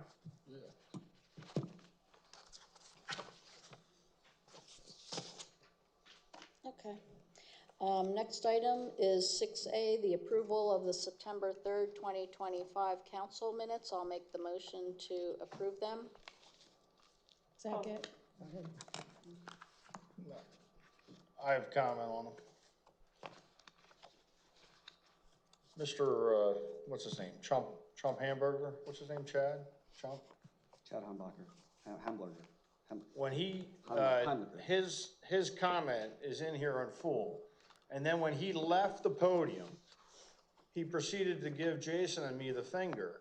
Middle finger. And Jason said, for the record, I want it noted that Mr. chump, whatever his name is, Heimbacher, is giving us the finger. And that appears nowhere. He actually said, for the record, I want it on the record that Mr. whatever, who's running, is giving us the finger. And his comments appear in full. Jason's comment is nowhere there. Do you remember that, Jay? You remember that? I remember. Sure I do. I remember a lot of screaming, but if you would like that added in, we can. Okay. I do. Who said not to put it in? But, so I want that in there. I want that in there. I make a motion to amend it to include that. Second. And it's right there in the videotape. There's a motion already on the floor. Well, There is a motion on the floor. But they're inaccurate. They're inaccurate, and especially when a council member. Cover them. Exactly. Here's where they're protecting one of the candidates they support, right? They're gonna try and protect this guy and not put it in there. It was clearly said in the video, go back to the YouTube and watch. It was clearly said, he said, for the record, I want it noted. And that is nowhere in these minutes. Whereas the comments made by him at the podium, and this is how they're trying to shut Donna up but promote these other clowns, and they're even trying to do it by having inaccurate township books minutes. The minutes reflect what people say. Yeah, He said it. I said it, the words. He said it. You were sitting right next to me. A lot of things that you say are just frivolous. It's amazing and how I think if every they, word It's he frivolous. said, There's a candidate for council who stands up there and lectures us and then gives the middle finger. A candidate for council who posts online hatred towards Charlie Kirk. That's the guy. Do you need your badge? That's the guy. Okay. And you're gonna frivolous stuff. No, the point Frivolous. is that You're a fraud. You are a fraud, and you cover up for all your crooked frauds. Every word the candidate they support said is in that transcript. But Jason's words are not. Jason's words are not. And they were words. They were words. So this is another way they cover it up. They cover it up. They won't even amend it don't when they know personally that that's write true. the They won't even minutes. amend it. And I think Amend it. I think Own that it. Amend it. Amend the minutes. the point that I was trying to make that That's these why two we want to review just it. shout I review over. the parts that I say. I'm not reviewing all your words. Well, but This is condensed we're not asking minutes, you to we review. know We're that. asking whoever Miss did the Ray, minutes can I to be review. recognized for just a minute because we had 1 minute. 1 minute. a We're on the clock. hyperventilation moment here. He didn't have his bag out, so he had to get really mad. I offered it to you But because you're a liar. The point is that, and I think you would agree with me, there were multiple times where you gave me the finger, multiple times. What are you Yes, I talking know. about? I'm going to take a picture of that too because this is the behavior that you conduct yourself with. If we put all of the What are you gonna misbehavior, do with that picture? if we put all Is of that your your screensaver now? misbehavior Okay. in the minutes, Okay. we could never get through the minutes because you insult people, you call them names, you give them I said I fingers. want it on the record. Yes, and so if we put every middle finger that you gave me or Laura or Priscilla and all talking the about? insults, I think we'll pull it up on the pictures that you say we are you can't. talking We're about? hiding things. There's a YouTube Where's the video. picture? So the point is that we don't use our agenda minutes to put middle fingers up to insult people. The minutes are there for township business, for people to understand what happened in the township. Cover up. Not for you Cover up. and your agenda. Cover up. Okay? Because if I wanted to put all of the times you called me a name, or Mr. Carucci called me a name, or you called Priscilla a name, or Laura a name, Time's or up. you gave It's a minute. you gave It's a minute, Laura. you She gave exceeded her time. insulting. You gave insulting. Yes, exactly. Exactly. So the Because bottom line. this is the nonsense you want to waste You're your an idiot. time on. You want You're an to idiot. say that somebody gave you Stop a finger. screaming at me. I'm right here. You're yelling at me. Stop screaming at me. And I can't get my point across because you you're can't too stop loud and interrupting. obnoxious. Oh, So I'm going to God. keep talking until you stop Jay, I'm going to file a interrupting. workers' comp claim for So hearing I loss. think you should. and I Maybe hope I'll the township file will one for the support middle that. fingers. I cannot So- hear. I may have permanent hearing loss, Jay. I think that this is, again, a ridiculous thing. That he would suggest that we put people's middle fingers in the minutes for our Well, residents to read. You said, so again, they're covering up for their candidate. They don't want it in the minutes. They put everything he said in the minutes, so it's a big cover up as usual. But the minutes are inaccurate. I'll be voting I'm against. happy to put Mr. Bono's Jason, middle I fingers think- in the I agenda, think, in the minutes, if good. that's what he really wants. Yeah, that's what I asked for. No, not mine. Okay. I said, No, Mr. So, Heinbacher's. okay, be quiet. Right. That's I'll what I said. amend my motion to approve the minutes with Jason's comment added that whatever he said, but that he thinks Chad gave him the finger, I want whatever the record the to reflect wording that was Mr. that you Heimbacher gave me said. the record. He's a fraud. No, not that he gave you, that you think he Call gave him you. by his saw him give correct me it. name. Okay, I know, can I and you have an think you saw amended lots of second things. so we can move on? I realize you're wearing those Coke bottle glasses, hyperventilating but like, again. it's obvious as Priscilla, day. And the can guy you- was standing up right Can there. you stop talking so we put his can get hand the up against amended his face and second gave me and the we middle can finger. Like, finish? Can I get an amended second down there? Second, Yes, I'll amend my second. Oh, Sorry. It's hard to Okay, hear can we have a down roll here. call? Mr. Carochi? Jason, I think Victoria's in love with you. She keeps taking pictures of me, Tom. I don't know. Do your We have job. a roll call. We're Pay going, attention. Yes. Play on I your do. phone. Don't Yes. play on your phone and look at Would you stop sports wiggling scores around here? and We used to go to the bathroom. and going We need a on bathroom various websites. You're supposed to be Yes. here We need for a the bathroom residents. break. not With the yourself. amended, yeah, the amended motion, yes, yes. Leon? Yes. Ms. Ray? yes. Mr. Benonis? Yes, the amended. Oh, you meant it? Okay, yes. Yeah, they amended. Thank you, Tom. Stop Cordero? Yes. They'll put it in there. Passes 5-0. They're not gonna let the cover I'd up. like to make a motion that I received 2 middle fingers from Mr. Benonis and it needs to be added into the What are you minutes. talking about? Right now. I'd like to make a motion that Victoria is a complete and utter liar. Okay, we're moving Complete on and to utter the liar. next item. It's the Stop touching me. What are you doing, 6B weirdo? approval Stop of touching me. August Keep your hands up. 2025 financial Freak. reports. I'll make the motion Get out that of my we space. approve She's the trying to get you financial there. reports. Just get away. Go down, I have go a down I second. smell like a sewer. She does. She Can I have a does. second? She's got Not the a, she's got a landfill mustache. thinks it's you. What's this for again? I didn't hear you. Victoria was talking. She did. Financial reports? I'll Second. second it, I'll second it. Just go right there, Okay. yeah. I know, you can only take that cent for so long. Nobody has a comment. Can we have roll call? Ms. De Leon? Yes. Yes.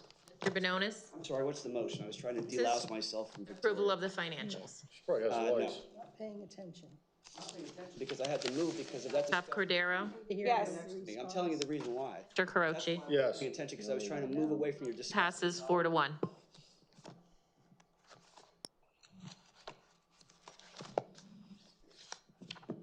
Okay, we're at council and staff reports. Jay, I know you had a bunch.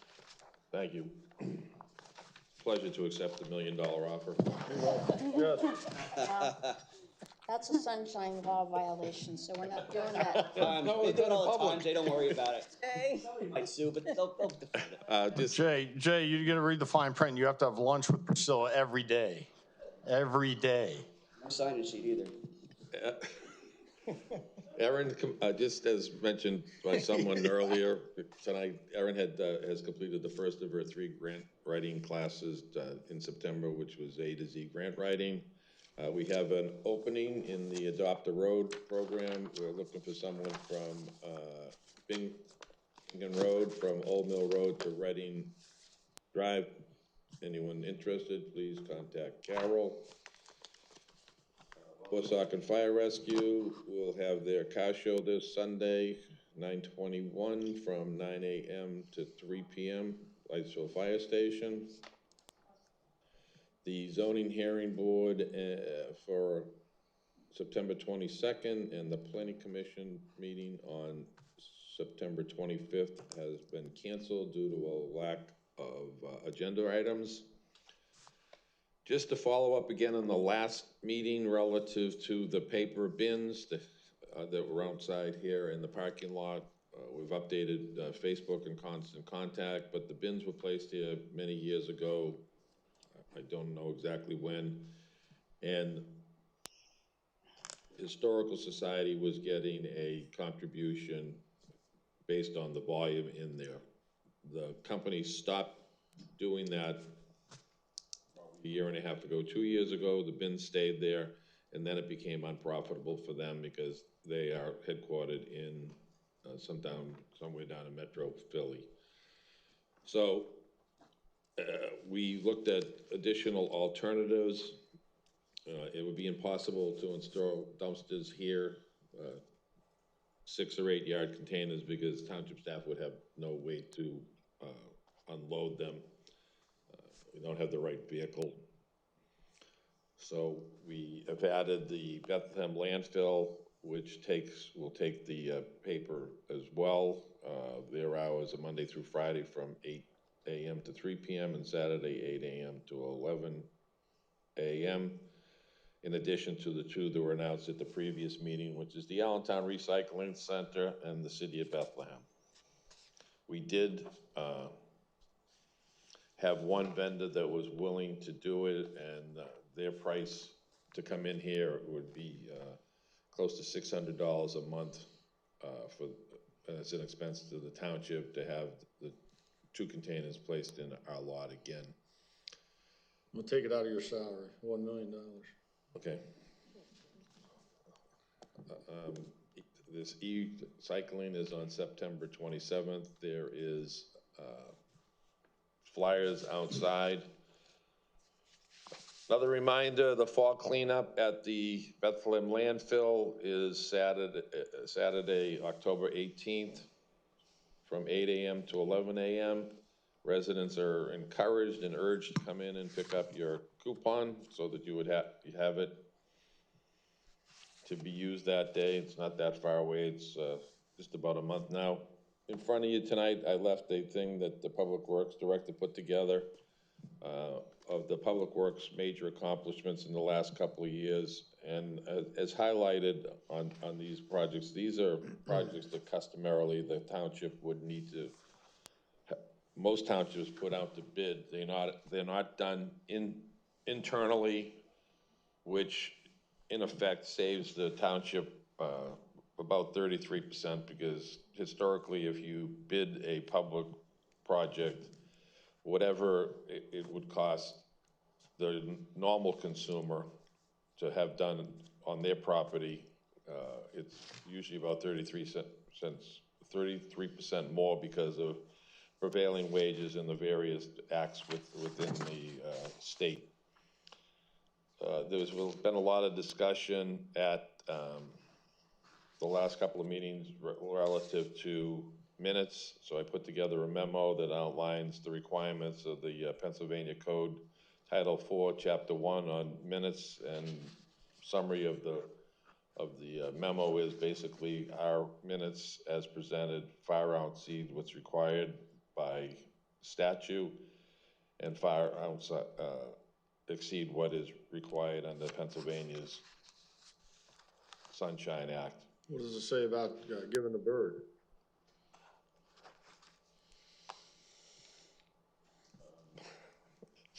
I also followed up with the library relative to the PA access stickers and the process that they have to go through with the Commonwealth libraries to be able to put those stickers on them. And there's also that was in the package for council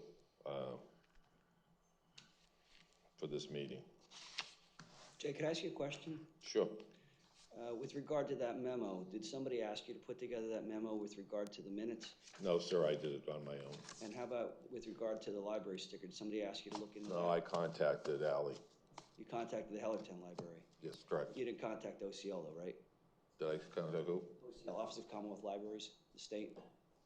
No, but the process is also outlined on their website that I reviewed. Thank you. Welcome. All right. That's all I have. Jay? That's it. Done. Can I go first? Yeah, Jason can go first. I want to thank you and staff for your work with the paper issue, the paper bins. I'm glad that you were able to find some alternate sources there and some other options for us. You know, the self-proclaimed naturalists up here, the 3 Loraxes, they didn't care that there was a paper bin going away. So I'm glad that there's an option to keep that waste out of our landfill that's growing. We also got from you, Jay, and I appreciate it, you didn't bring this up, I don't think, an update on the Meadows Road Bridge. And Jay was kind, just so the public knows, Jay was kind enough to look into the status of it, and there's some good news there. It looks like they're well ahead of schedule, and there's a possibility, although it seems fairly slim, that they may be done in 2025. The bridge itself may be constructed in 2025, but they may not be able to do the paving because of the asphalt plants shutting down for the winter. But, you know, hopefully that moves along and, it gets done rather quickly, but that'll be great for the community and certainly for public safety, so fire trucks can go across that bridge and easier access to parts of the township. I don't have anything else for the council report. Thank you. I want to thank Patty for her excellent presentation, putting everything together. Thank you for all your hard work, and thank Aaron too, and anybody else who helped. Stacy, of course, for being here. Our officers, Chief, for being here.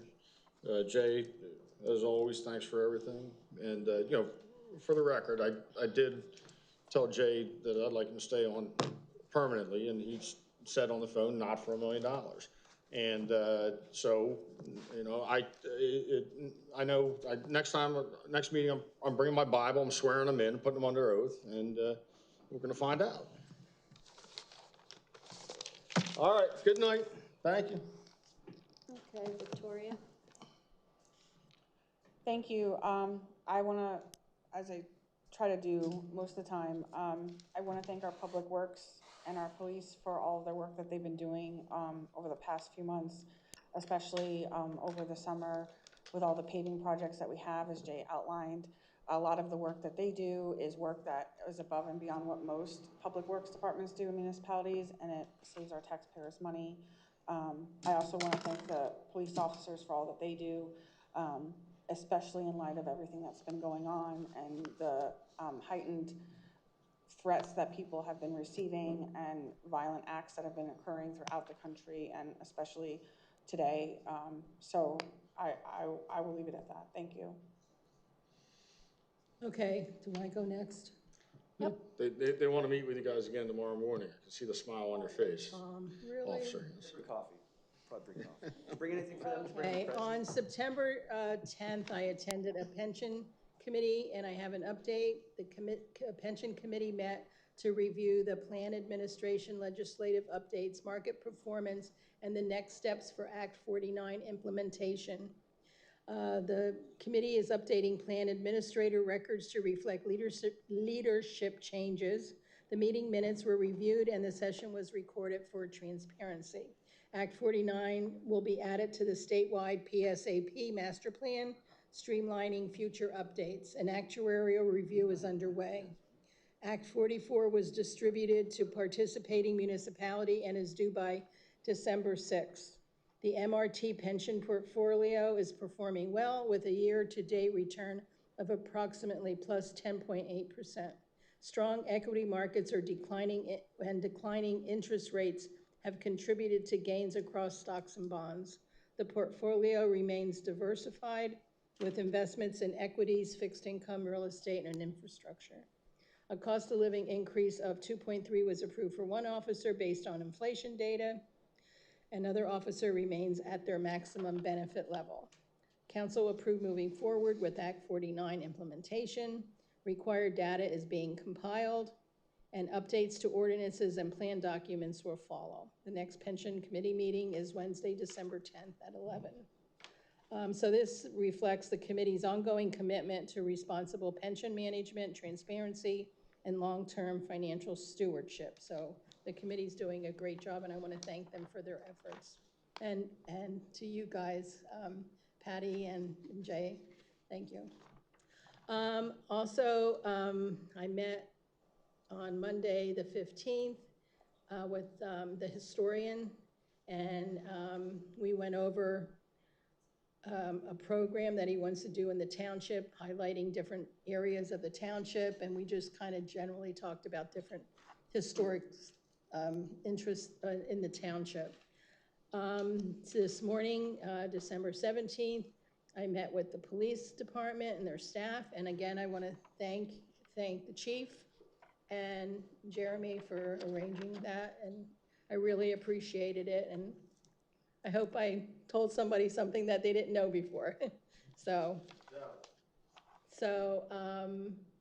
And I also, and I'm not sure, I'd like to have council consider a policy change for the meetings. Trying to show us something.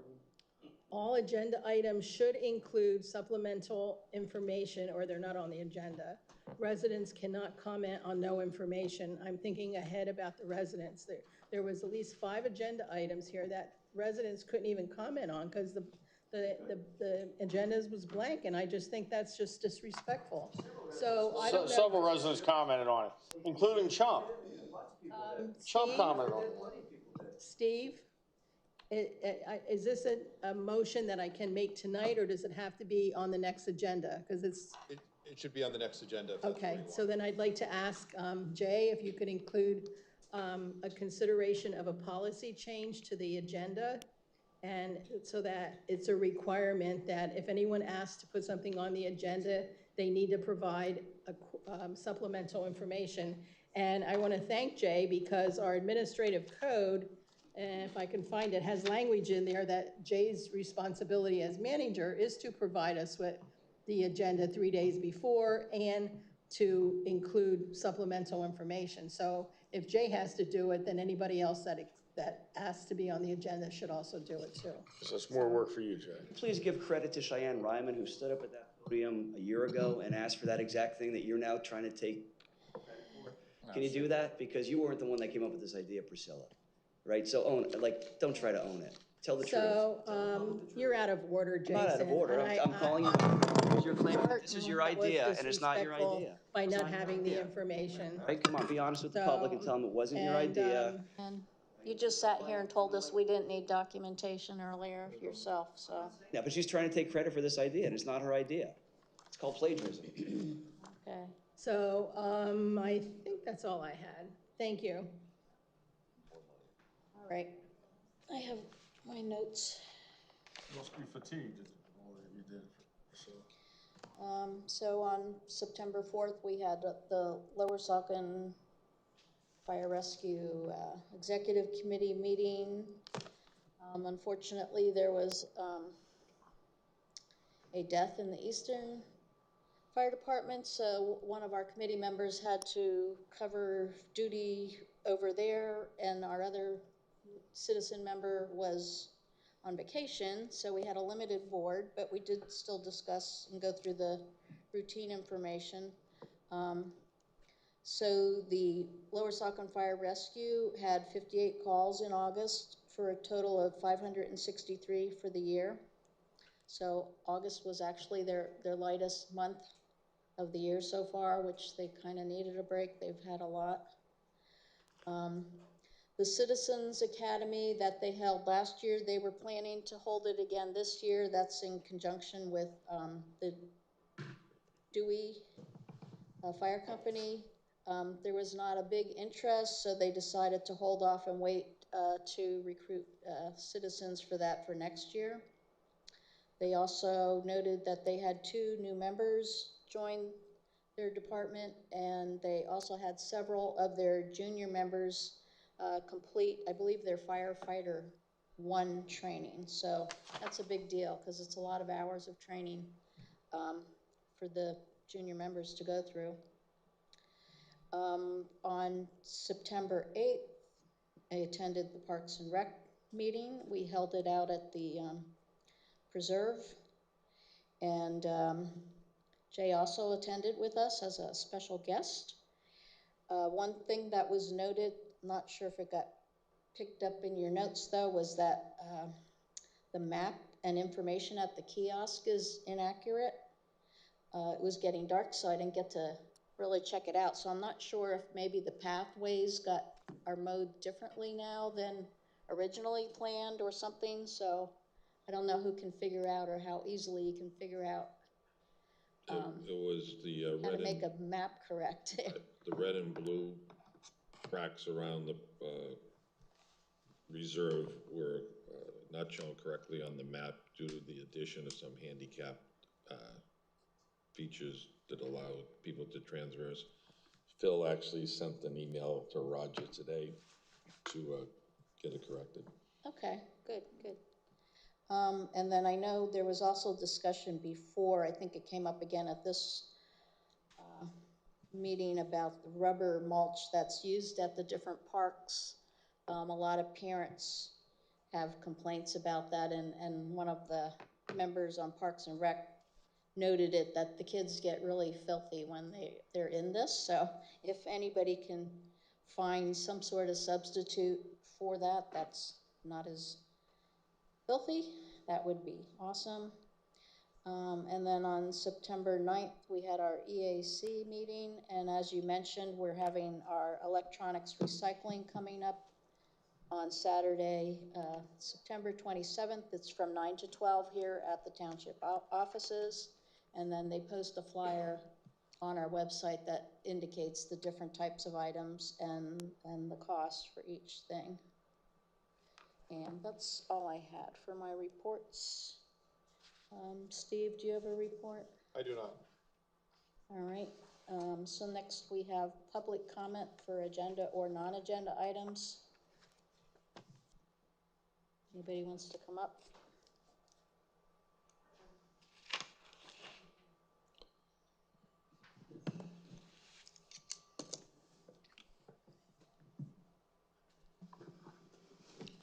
Donna Louder. I just want to address what was said, and Victoria, you totally blew it out of proportion. I was aware of that prior to me coming and sitting before you to ask for the audio speaker. And basically, it wasn't here nor there. I don't really care if you look for problems, look for some kind of ammunition to attack me. I know what I'm doing. So the bottom line is, it really isn't something that's of any importance. You sound like the schoolyard bully. I think you need to tone it down a little bit. Thank you for your time. Oh, one more thing, since I still have 2 minutes.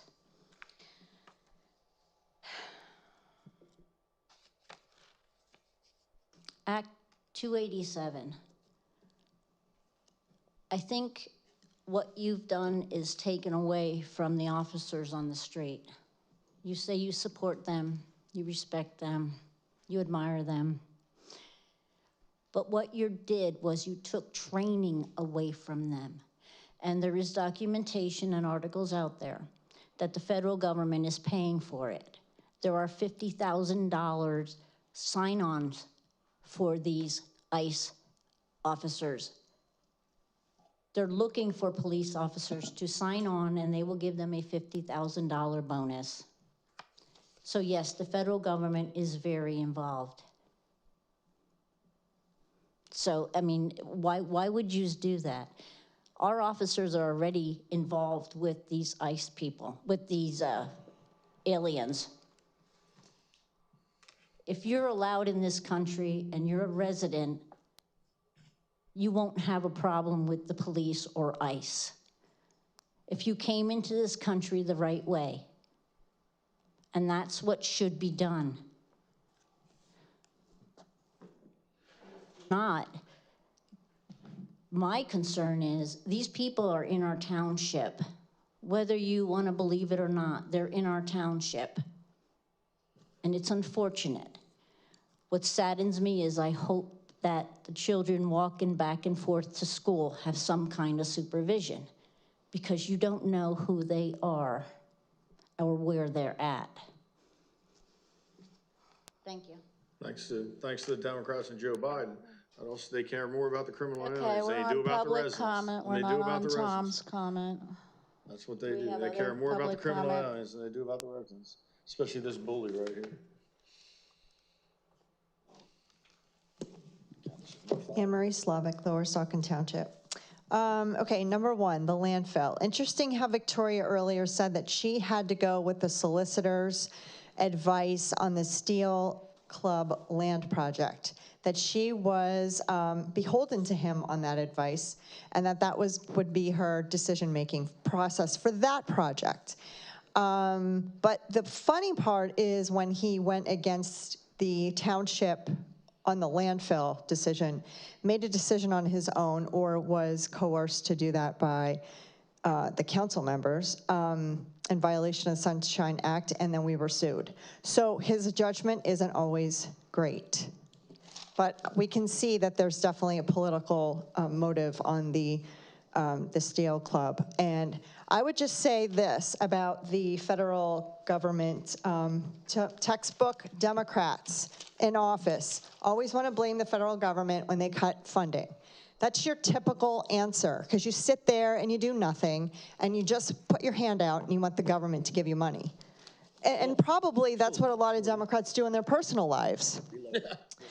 We know that's true. But anyway, as you're on council, instead of making an effort and trying to find more taxpayer revenue to come into the township, all you do is sit up there and you say no to everybody.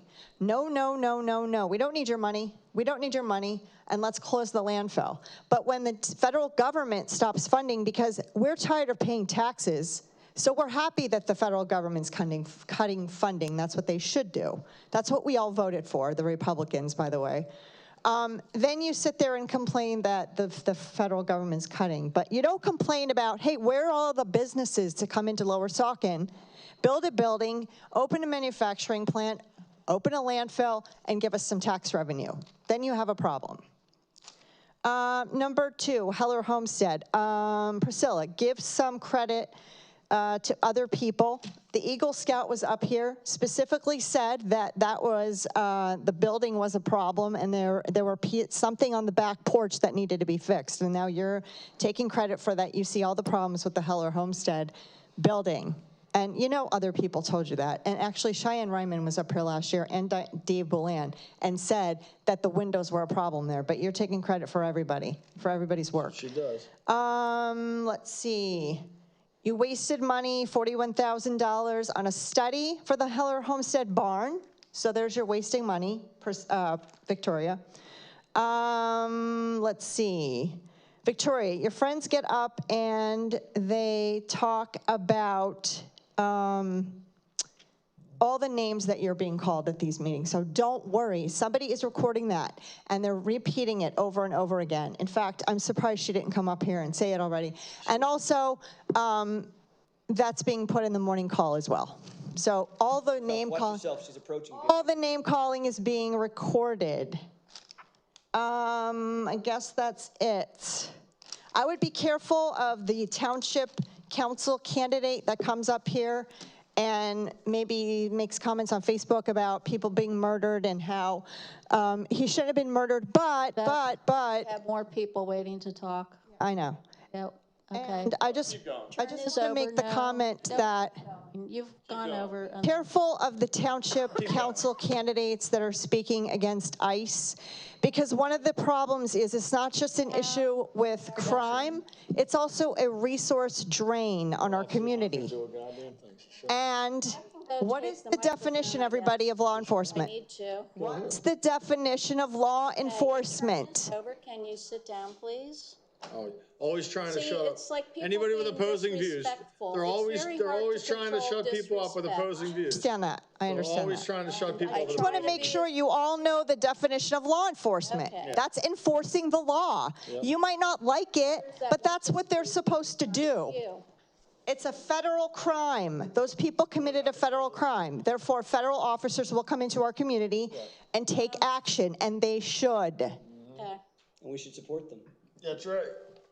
We should support them. Down. Just make sure you got your, Diane Hollowell, your passport, so you can show. Illegal aliens, yes, that's a problem, but there's a bigger problem in the United States. There's 340 million Americans. According to our president, 3 million people last year died from drugs. That's what our police need to be working on. I'm glad I'm one of the 47 million that are still alive. That's where we need to put our money. And as far as the minutes too, I don't look at them online, but does it have everything like the fuck you and all of that? Is that in the minutes? Can you get control of the meeting? Is there a code of conduct for this? Tonight, you know, we just got you're an idiot, disgusting, loathe the person, shut your big mouth, goddamn liar. Like, is that put in the minutes? That's what I want to know. I'll have to look online. I haven't really read them. Word anymore. It is because it's too long, too much. It's on the tape. All right, what's another thing here? I asked last time we did get statistics on the library that I think Hirochi forgot to read his email, but I asked about statistics on the ball field. I actually have my neighbors ask me, who goes out there to play? Do we have any statistics on that? can we at the next meeting, I suggest, who's in charge of that? Who's actually playing there? How much usage are my tax dollars, getting out of that? Paid attention, it's not being used at all because it's actually being repaired right now, right, Jay? Seriously, $4 million on a ball field and now it's getting repaired? When you get something built, you have a punch list, and there's somebody that goes in and does the things that weren't. How much more? Can we have then, at the next meeting, Because how it's much under the money original is actually contract. It's going $0, towards that? It's part of the original contract. There's no money going towards it because it's part of a maintenance agreement. Like nobody's using it, it's just idle there, idle. Love it. I did not appreciate Carochi calling me a hollow head. I might have to get a police escort to my car. I kind of felt threatened with that.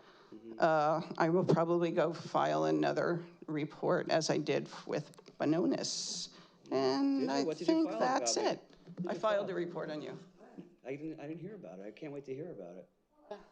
Yeah, I can't wait. It's Do we great. have other public comment? Threatened to sue you? Yeah. You lied. Okay. Stop lying. I don't think there's any All right, I see no more public comment, so I will adjourn the meeting. The time is 10:05.